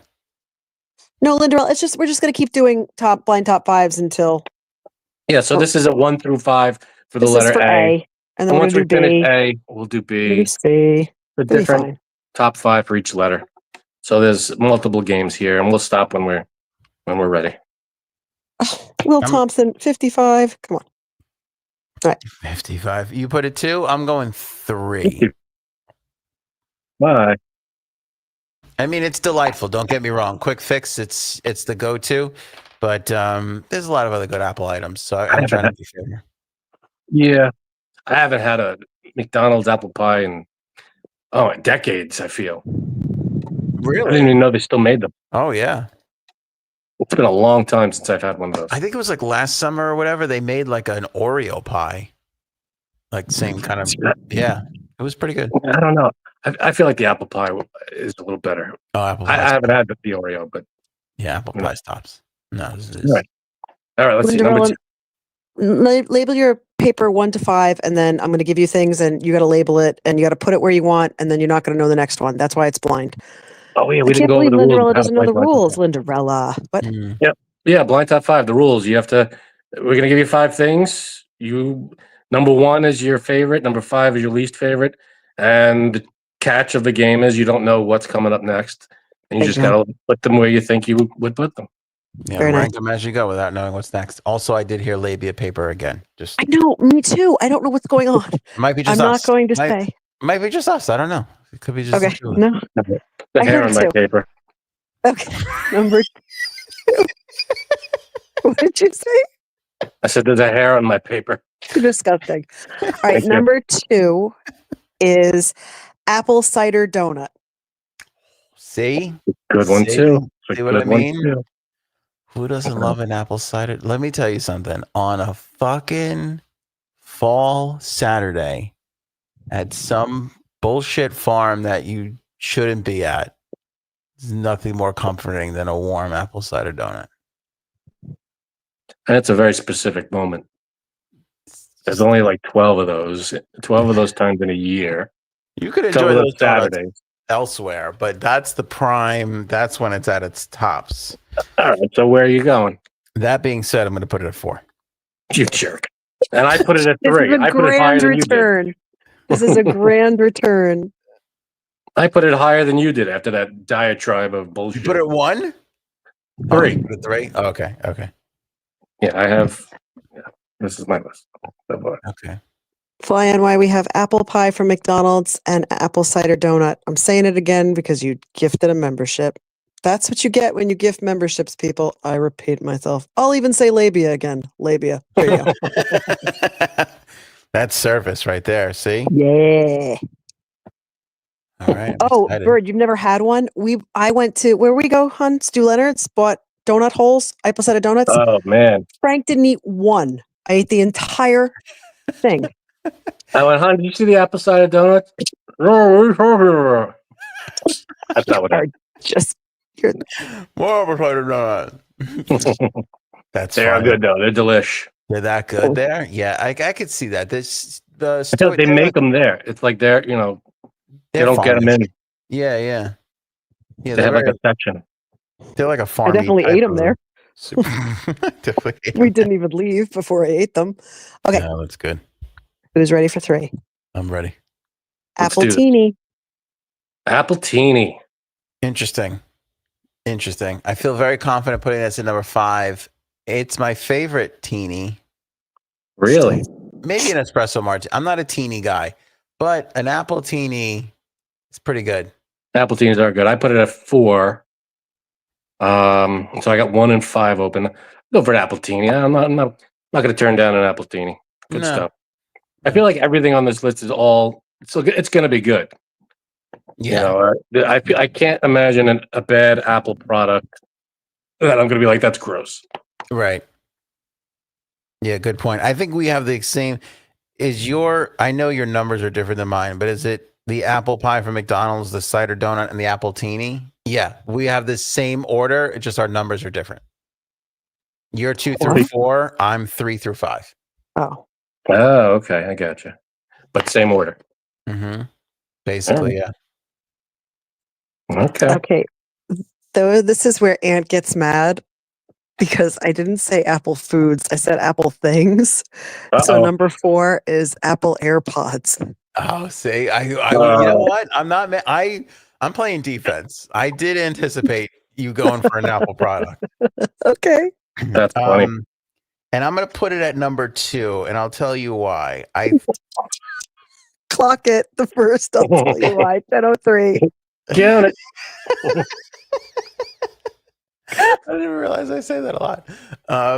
That's so fucking funny. I love the AirPods. I think it is the best product that Apple makes. I'm against AirPods. Why? Because I got them at number 5, by the way, and I think it's stupid. I feel like Aaron and I feel the same way because when I have earbuds in, they're always falling out, and I'm always, I'm trying to adjust them and whatever. I feel like you take that cord away, I'm just going to lose them. Number 1, and number 2. Recently, Aaron pointed it out to me. There was an ad or like a JPEG somewhere, an advertisement for a rope or a string that keeps your Apple AirPods together. It's like, well, what the fuck are we doing then? We already had that when they were earbuds. Right. Yeah. We're moving backwards a little. I feel like the AirPods is a big waste of money, in my opinion. I like them because when I go to the gym, I rely on them. They're so good. They sound amazing. I will say this. People do complain, and I've noticed this too when I'm on the phone with somebody who's on the AirPods. Sometimes they get that like you sound underwater sound, which is a little annoying. Yeah. But as far as like sound goes, they're unbelievable. And I'll tell you what, the AirPods with the string never stayed in my ear. These ones, the AirPods, they stay in no problem. I never have an issue. It's so weird. Really? And I'm in the gym, I'm running or whatever, lifting. And they stay in there. In all the time. Never have an issue. I always have that problem. Whenever I'm wearing what's it called? Earbuds? Earbuds. Yeah. They're always falling out. and I'm always just like this, and push them in, and I get them in tighter, and they're a pain, but I'm saying, oh, thank God I have the cord, and they're not going to roll away. I'm going to lose them or something. Yeah. So that's why I always figured AirPods, if they fall out, I'm going to kick them, and they're going to disappear down a sewer or something. Gone. Yep. I agree. The password is labia. 38-month member, Robin. Nipple. Yes. All right, Robin. Thank you, buddy. So much for the support all this time. It's been amazing. Preach. All right, last one. Who wants some Apple stock? Oh, I'll take stock in Apple. Oh, Apple stock, like the product? Yeah. Does anybody have that number one? Stock market. I thought you meant like. No, I didn't. Like an Apple soup or something like that. Vegetable stock. I was like, I got errand. I got totally errand here. Oh, Will, Apple soup. Robin, everybody has it at one. I want to recount. Who's doing the? I've got it at one. I got it at one too. Yeah. All right, you guys are rich. Congratulations. Boom. I just blipped out. Sorry. There, good. There you go. So you got it at one. There you go. Here's my list. Apple stock, Apple pie, Apple cider donut, Apple teeny, Apple AirPods. Boom. Put it in the books. All right. I'm loving A. Let's go to B. All right. B. We have to get to C because C is the one that I want to see everybody do. Okay. But B is, we might have done this before, but I don't care. How's that? Brunch items. All right. Brunch items. This is 1 through 5 as well? Mm-hmm. Fucking okay. These are all foods. I'm not going to screw you and be like, brunch stock. No. Okay. Number 1, chicken and waffles. Oh. Ooh. That's good stuff. I love a chicken and waffle. I'm gonna go 4. I'll tell you why. Because I like chicken and waffles a lot, but I feel like there are other brunch things that are gonna come into play here that are gonna be more my favorite. Crazy. I feel like I'm waiting for like the classic. I don't know. I feel like we're gonna get. I don't want to get errand, and I feel like chicken and waffles. Again, everything on this list is going to be good. I can't imagine a bad brunch item. Chicken and waffles, I love, but I feel like there's going to be 3 items in brunch that I like a little more. That's crazy talk. I have it at number 2, and the only reason why it's at number 1 is because there is another brunch item that I do love more. But as far as like dishes go, it is tops. Little known fact for the people out there. At my, I can't even remember what we had at my wedding. It was like a steak, maybe, and a lobster. Mm-hmm. The third option was chicken and waffles. That was I insisted, and we got married at a seafood place, and they're like, "You want us to make chicken and waffles?" I'm like, "Give it a try. See if it." I go, "If it sucks, we'll pivot." I go, "But if you think you can make it good, let's give it a shot." And they made it, and it was pretty good. My first one was at your wedding. It's a true story. That was your first chicken and waffle experience? Yes. How was it? Very good. It was better than the marriage I didn't itself. share with you, Frank. Do you remember that? Or like, go away. It went the way of the apple cider donut. Honey, did we have any chicken and waffles? No. Chicken and waffles also was one of the times I was accused of being racist, and I really couldn't talk myself out of it. I told you this story like a billion times. All right, I'm working at CBS FM. There's a cafeteria that fed us and the MTV crew and everything like that. They have chicken and waffles one day. I'm so fucking excited. I'm so excited. I like start eating it in the elevator because it's on a different floor. I come up. I got like half of it like left. It's like coming apart. The receptionist goes, what did you wind up getting? And I go, fried chicken and waffles.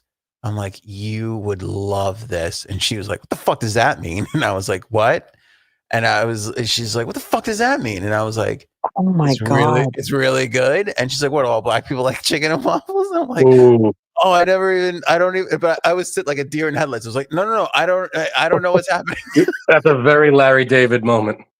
It was a total curb moment. I'm like, Like, I don't know. And it was so loud. She got so offended. I forget her name. She was really Wow. funny. Yeah. Were you able to smooth that over? Was she joking? What? She was not joking. And it was smoothed over. But I did have that feeling for the rest of my time there that all the black people were kind of like, I'm not so sure about that one. I'm still not sure about you. I know. And I'm like, I don't know how do you recover from that and convince people that you're not a racist? Like, I would have said it to anybody that asked me about it. I would have been like, you would love this, because anybody with taste buds would have loved it. But she was like, what the fuck does that mean? And she snapped at me so quickly. And I was like, at first I was like, what's happening? And then I realized that the second, what the fuck does that mean? I was like, oh, I have to watch what I say to people. This is you jerk. I'm in my chicken and waffle euphoria. I'm just like this. I feel like I'm being carried by a pillowy waffle, as you know. Was there like a whole HR meeting because of you?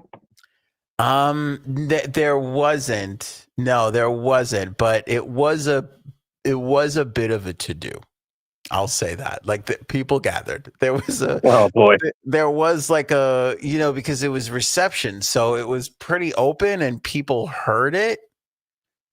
And I did have to explain it to somebody afterwards. And I was just like, I understand how she could have been offended, but you have to know that I was just coming from it as like I said, I would have said it to anybody. I would said it to the first person that I saw, because I don't know. It was fucking delicious. It was delicious. It's fucking delicious. And they never served that ever again, by the way. That was the one time in the 2 years I worked there. Too many problems. Too many Anthony problems. Down at the cafeteria, like, you gonna serve that chicken and waffles again? No, we had an incident up on 48. Oh my God. We're not allowed to serve it anymore. You ruined it for everyone. Yeah, you thank the white people for ruining yet another thing. It's like, oh shit. You dick. Yeah. So anyway, that's the chicken and waffle answer racist story. God. Sorry. I'm starting to think those Meghan Markle people are right about you. Yeah, they might be. You know what? Maybe I do. maybe there's a little issue here. And it might be with just the women. So I might be a sexist too, now that I think about it. Piece of shit, you. I have to look into this. Okay, Aaron. Sorry. Chicken and waffles, number 2.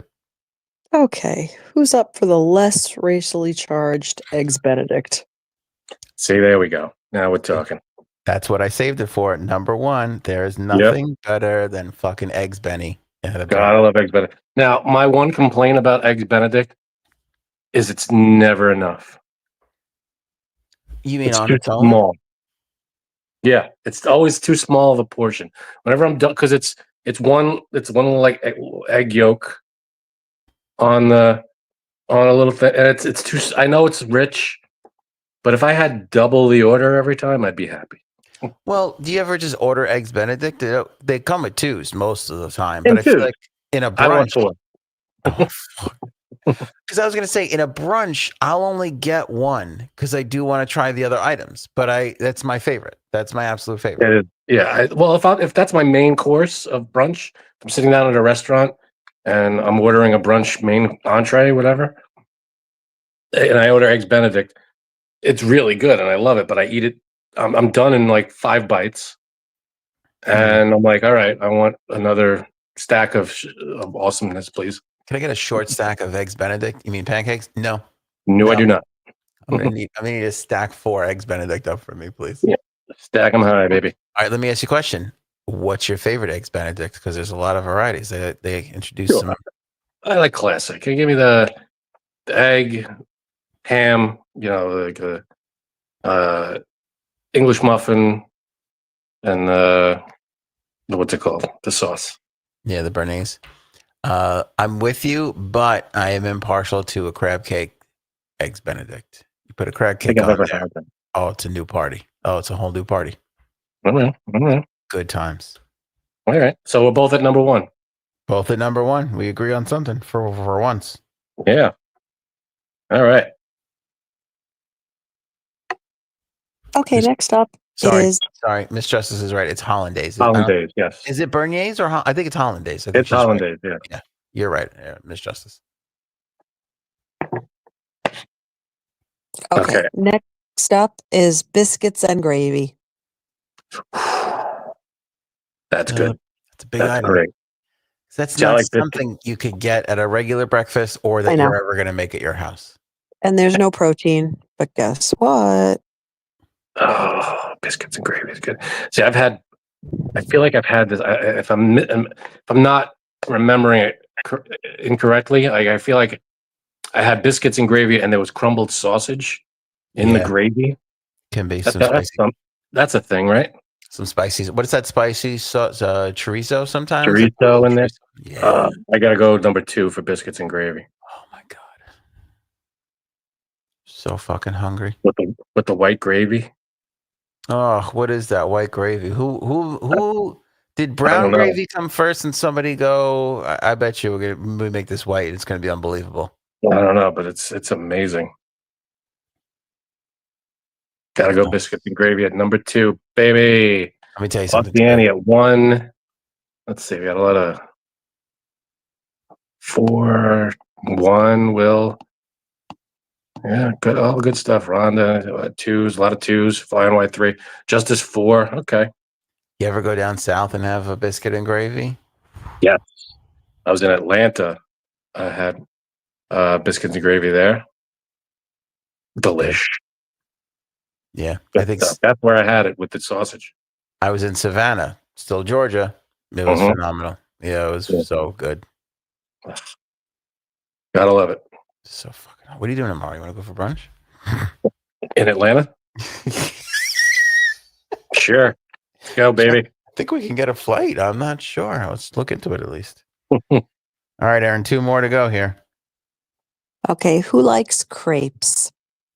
I like crepes. Pancakes. So crepes, what was it? Crepes is the... Yeah, very thin pancakes. I have a confession to make. I don't like crepes. See, now you're just being a jerk.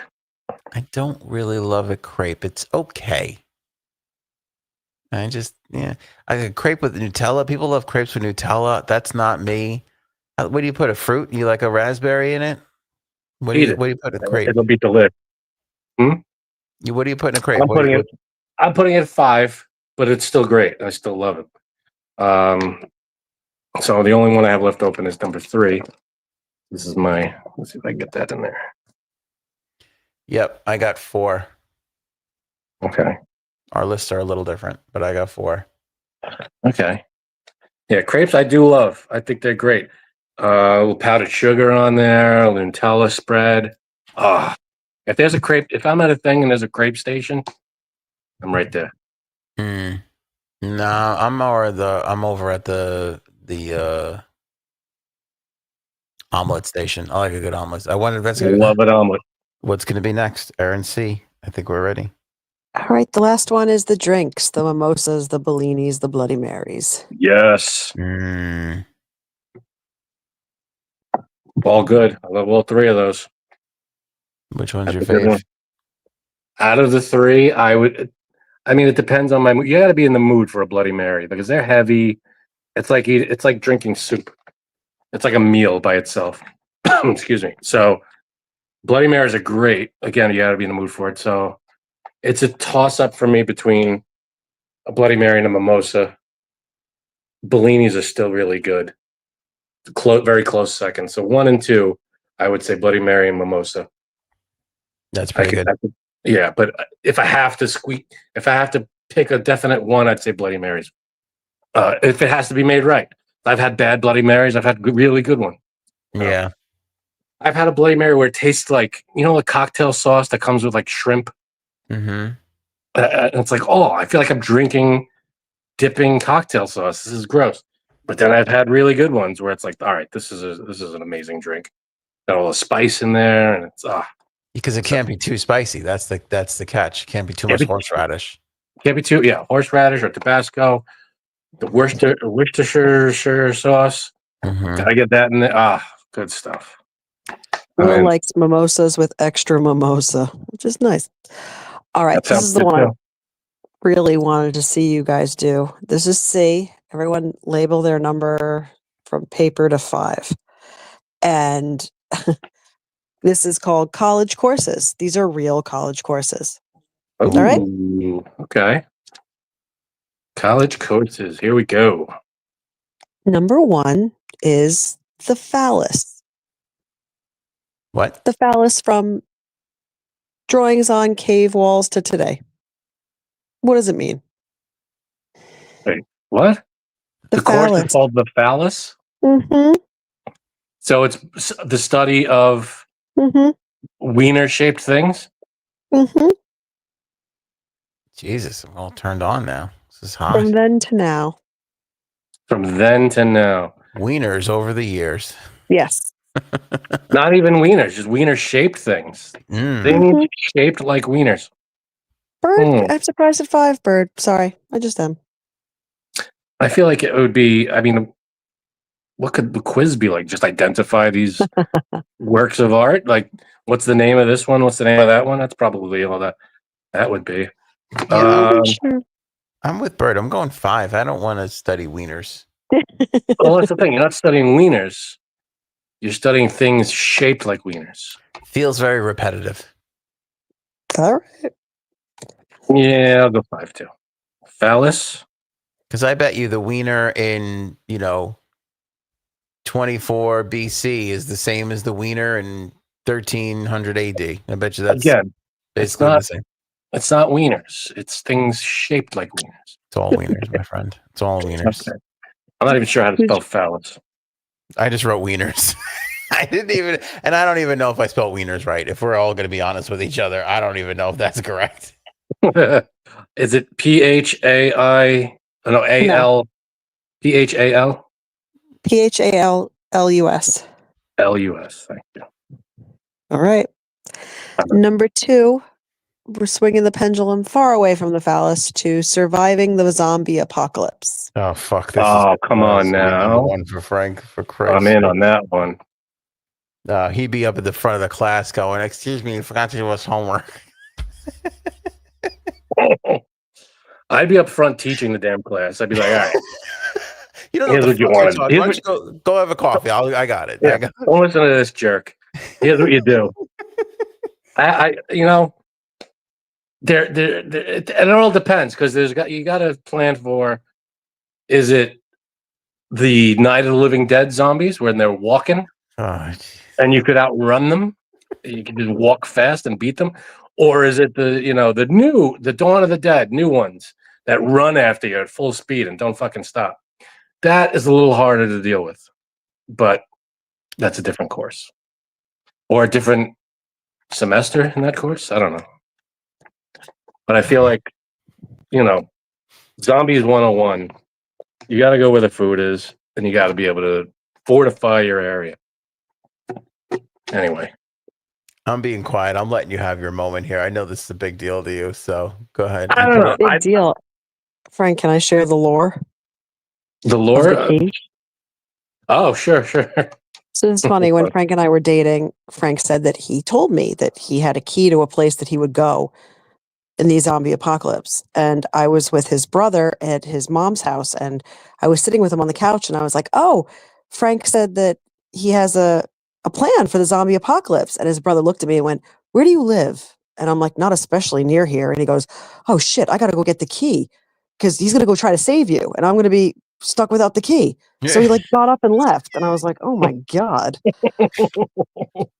You're not worth it, Aaron. You got to. He just thought if Frank's going to go save you, I should have the key because the key's to someplace near here. It was so weird. Yeah, he should have the key because he's going to go secure the place that we're staying while I go and rescue. No. It's so weird. What if you guys get bit? Then he's not going to let you in. Well, that's a you can't let in. But if someone gets bit, that's it. It's as good as say your goodbyes, basically. Is the key still in play? Is it still the same place? Don't have it anymore. It's the place I used to work. You know the place. And I would have gone there. It would have been a stronghold. There was plenty of food. And but I don't think it's going to work anymore. Why did you think that? Wasn't there glass at the front of the place? Why did you think that was a stronghold? It had a lot of gate, and it's secure. The gates and everything. You could see it out, but you can't really see in too much. Okay. Yeah, I want to make fun of you for that, but it's not a horrible strategy. It's pretty. It's not bad. It's not bad. It's pretty good. My only flaw in that plan was that there wasn't there's only one way in, one way out. So that wouldn't have worked. Basement? Was there a basement? No. So I think you need a basement in one of these situations. I feel like a basement's a trap every time. It sounds good on paper, but you go down basement's a last resort. You have to go down into the basement. That's where you're holding up until help comes. That's not a place to stay. Okay. You're trapped in the basement is what I'm saying. How long did you estimate you'd be able to last with the food in there? Say the power goes out. I think we could have lasted a while. There's a lot of canned stuff. It was, stuff like that. I mean, a lot of the stuff we'd have to get through quickly. But there were things on shelves that could have lasted a while. And if it was only a handful of us, we could have been there for a little while. Because the big problem would be food, right? Mm-hmm. And food and water. So we had plenty of liquids, but that was plan A. Let me tell you what's interesting about this. I've been friends with Frank since the 4th grade. This is the first I'm hearing of this. No, it is not. Clearly, I was not included in this key scenario. No. Oh no! I've told you about this plan. Aaron, be honest, did he say these words to you? Just don't tell Anthony. That fat fuck will eat us out every fucking. He will cut our survival time in half. Oh man! I gotta go. I mean, if he's willing to make the trip to us, then I'll let you in. But am I going to get you? I'm probably not going to go get you. No, I can't blame you for that. I wouldn't go get me either. I'll call you. I'll be like, hey, dude, we're at the place. If you can make it, great. If not, it's been real. I'll see you on the podcast next week. Could you? That's funny. Could you imagine realistically, you're down to your last 20 cans of whatever? I mean, that's got to be stressful. Well, the problem there is when that happens, you got to pick up and go. Yeah. So what I'm saying is you have enough time to ride the storm out a little bit, the chaos. Until the chaos calms, and then once the chaos calms, then you're able to pack up and move. Is part 2 of the plan you get to a farm of some sort? Because really, but how are you gonna? You need to grow things to live. Okay. Okay. You're right. I'm sorry, Aaron. You're right. Stop it. You're good. Good. First of all, Robin wants to know, Ant, do you know the password? No. It's labia. Okay. And the third course is how to watch television. How to watch? Someone's going to teach me how to watch television? It's a little insulting. The idea. It's a little insulting. I pretty much know how to do it. I mean, what could they? These are real courses. Yeah, they're all real courses. Yeah, I'm gonna go 2 because as snotty as that is, we are gonna watch probably a lot of TV. So I'm gonna put that at 2. You really want to know?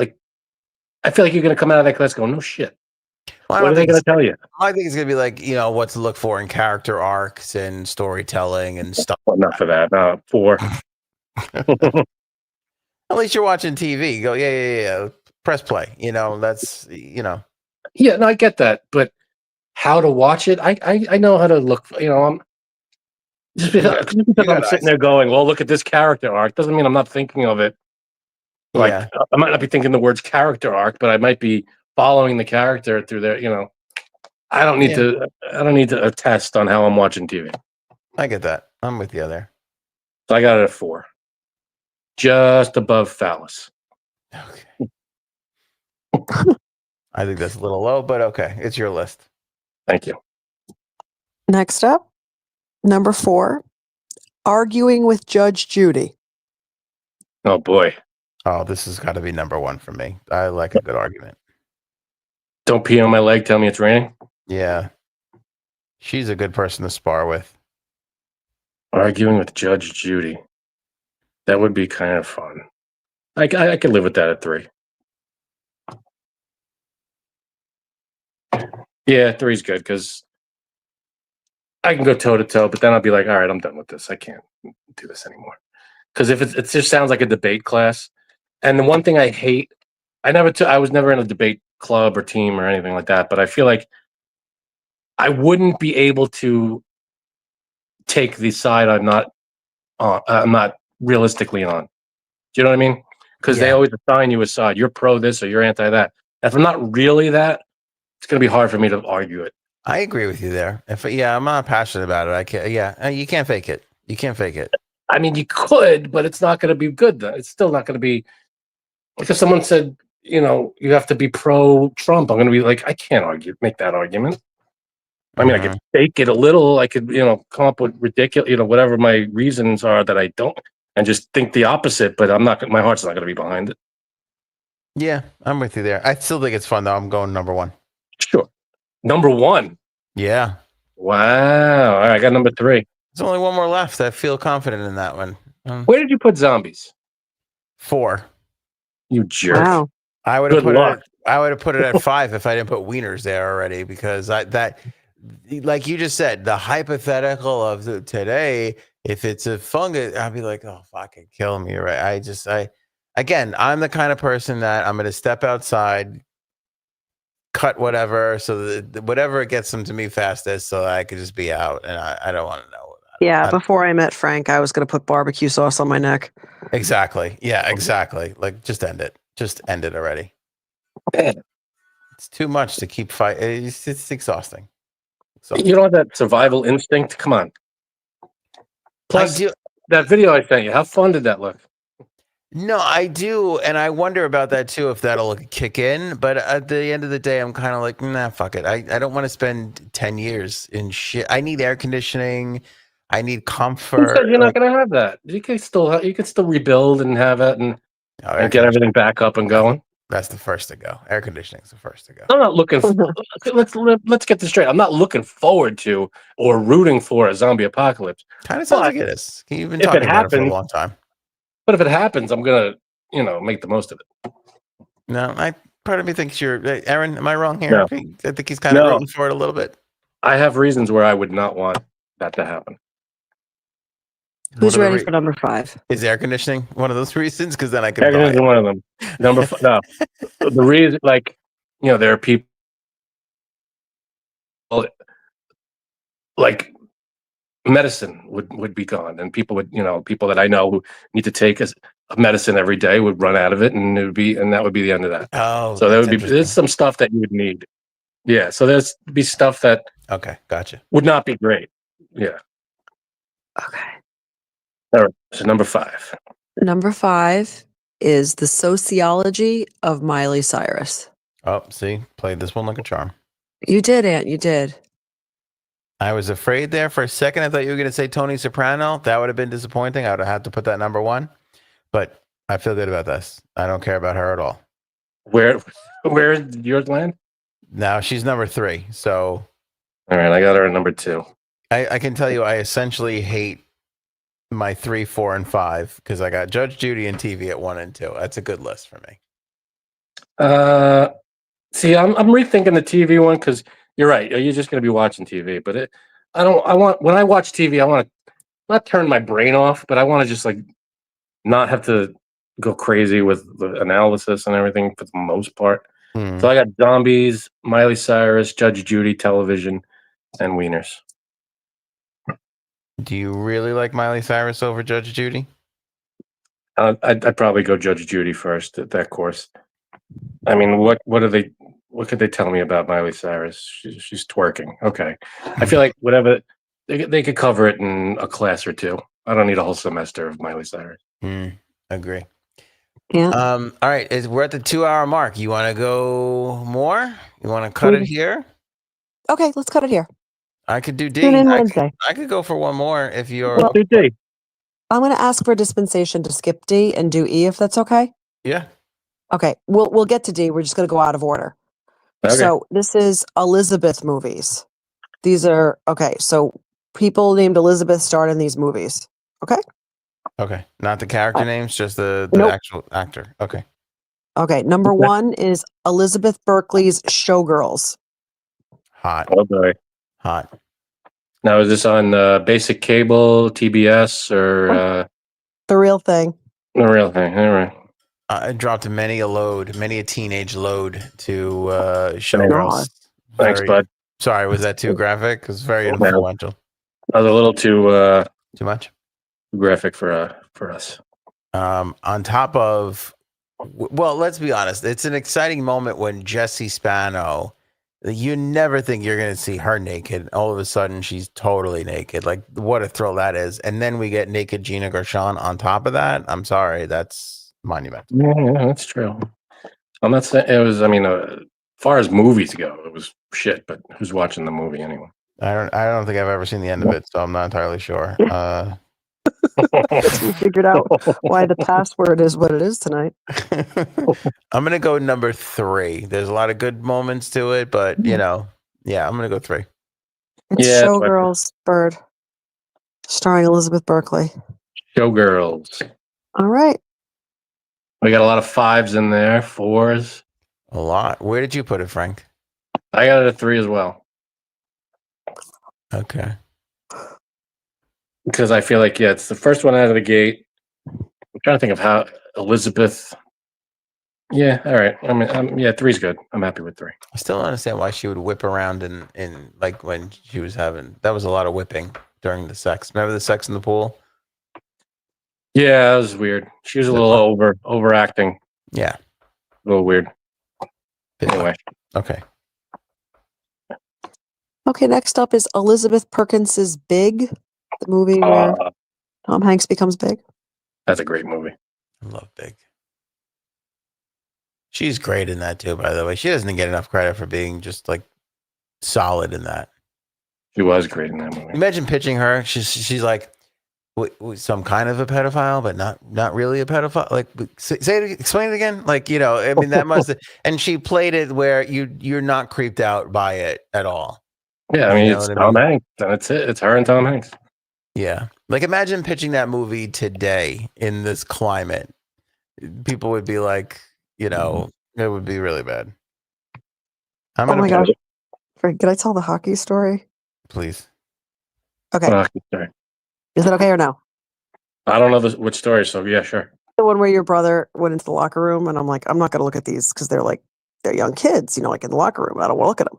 But I was like, oh, but I want to see you because you're we're married. It's okay, And Frank has on literally Frank, a metric ton of clothes. I couldn't even figure out why you did that. I don't know. I just thought it was funny. I had all my equipment, my hockey equipment on.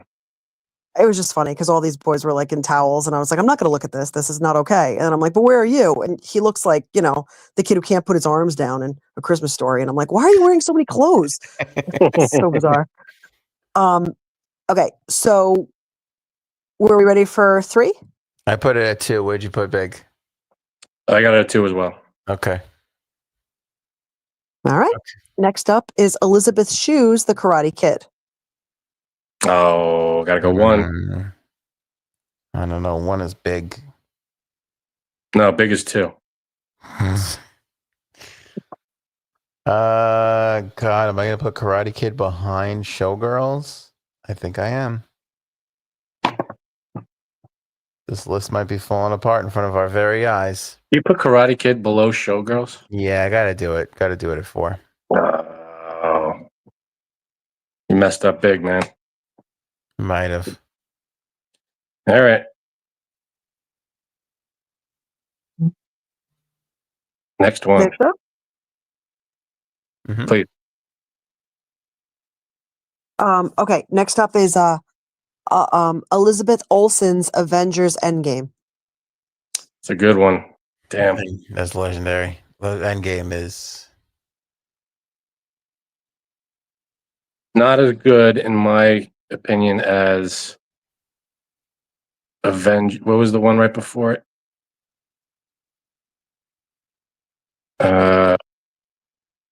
It's Endgame and the 2 of them. Endgame and what's the one right before Endgame? Because Endgame, I think, is the last one. Karate Kid?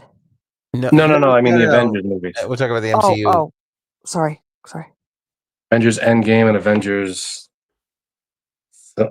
Infinity Wars. Infinity Wars was really good. Avengers Endgame was really good too, but I feel like Infinity Wars was better.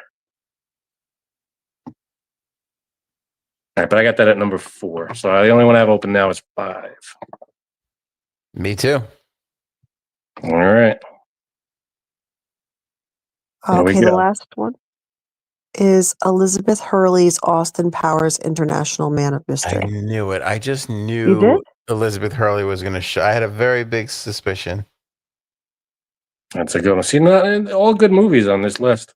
Yeah, I might have had Showgirls up a little too high. Didn't you put Showgirls at 3? Yeah, I did. That's problematic. I think so. I think that was the kibosh of this whole list. Somebody gets this list and be like, what a fucking pervert. They put Showgirls that high? Yeah, I almost put Big at 1, but then I was like, no, Big is really good. Big is good. You want one more, or do you want to call it? Yeah, What do we'll you think? save the rest for another. Yeah, I think we should save it. All right. Have a great night, everybody. See you Wednesday. If you want to continue it, I'll include D. And have a great night. And happy Father's Day to all the fathers. Great job. Good job, Aaron. Another good one. Excellent. Yeah, Lots of fun. That was good. Blind Top 5 back. You know what? I love all the games. It was nice to get back to Blind Top 5, actually. That was nice. A nice little return. Yeah. All right. Little blind rankings. Great job, everyone. Thanks for playing along. And Aaron, great job writing these games up, coming up with these games. Aaron wrote a great book as well called Oval. It's available on Amazon. Link in the description below. Anthony's got the copy of it right there. You could download a digital copy or order a hard copy right there that Anthony has, and link again in the description below. Pick it up today. I like it hard. Yeah, that's what I heard. Look at She that. said. That's exactly what she said. Yeah. It's a great book. Recommend. Chef recommends. Chef recommend. Clams Casino. Aaron is right. It is Father's Day. Happy Father's Day to all the fathers out there. Totally forgot about that. Father's Day, yeah. Most useless holiday out of all of these things. I mean, so stupid. You can't buy anything for them. It's just they don't enjoy it. I don't think. You're gonna get something, I'm sure. No, I guess so. you get eggs Benedict. You go out for brunch. What the hell? Oh, I'd love an eggs Benny. Oh my god, that would be great. Brunch tomorrow. Brunch tomorrow, everybody. Let's meet up. We'll text. Maybe we should go now. Go ahead.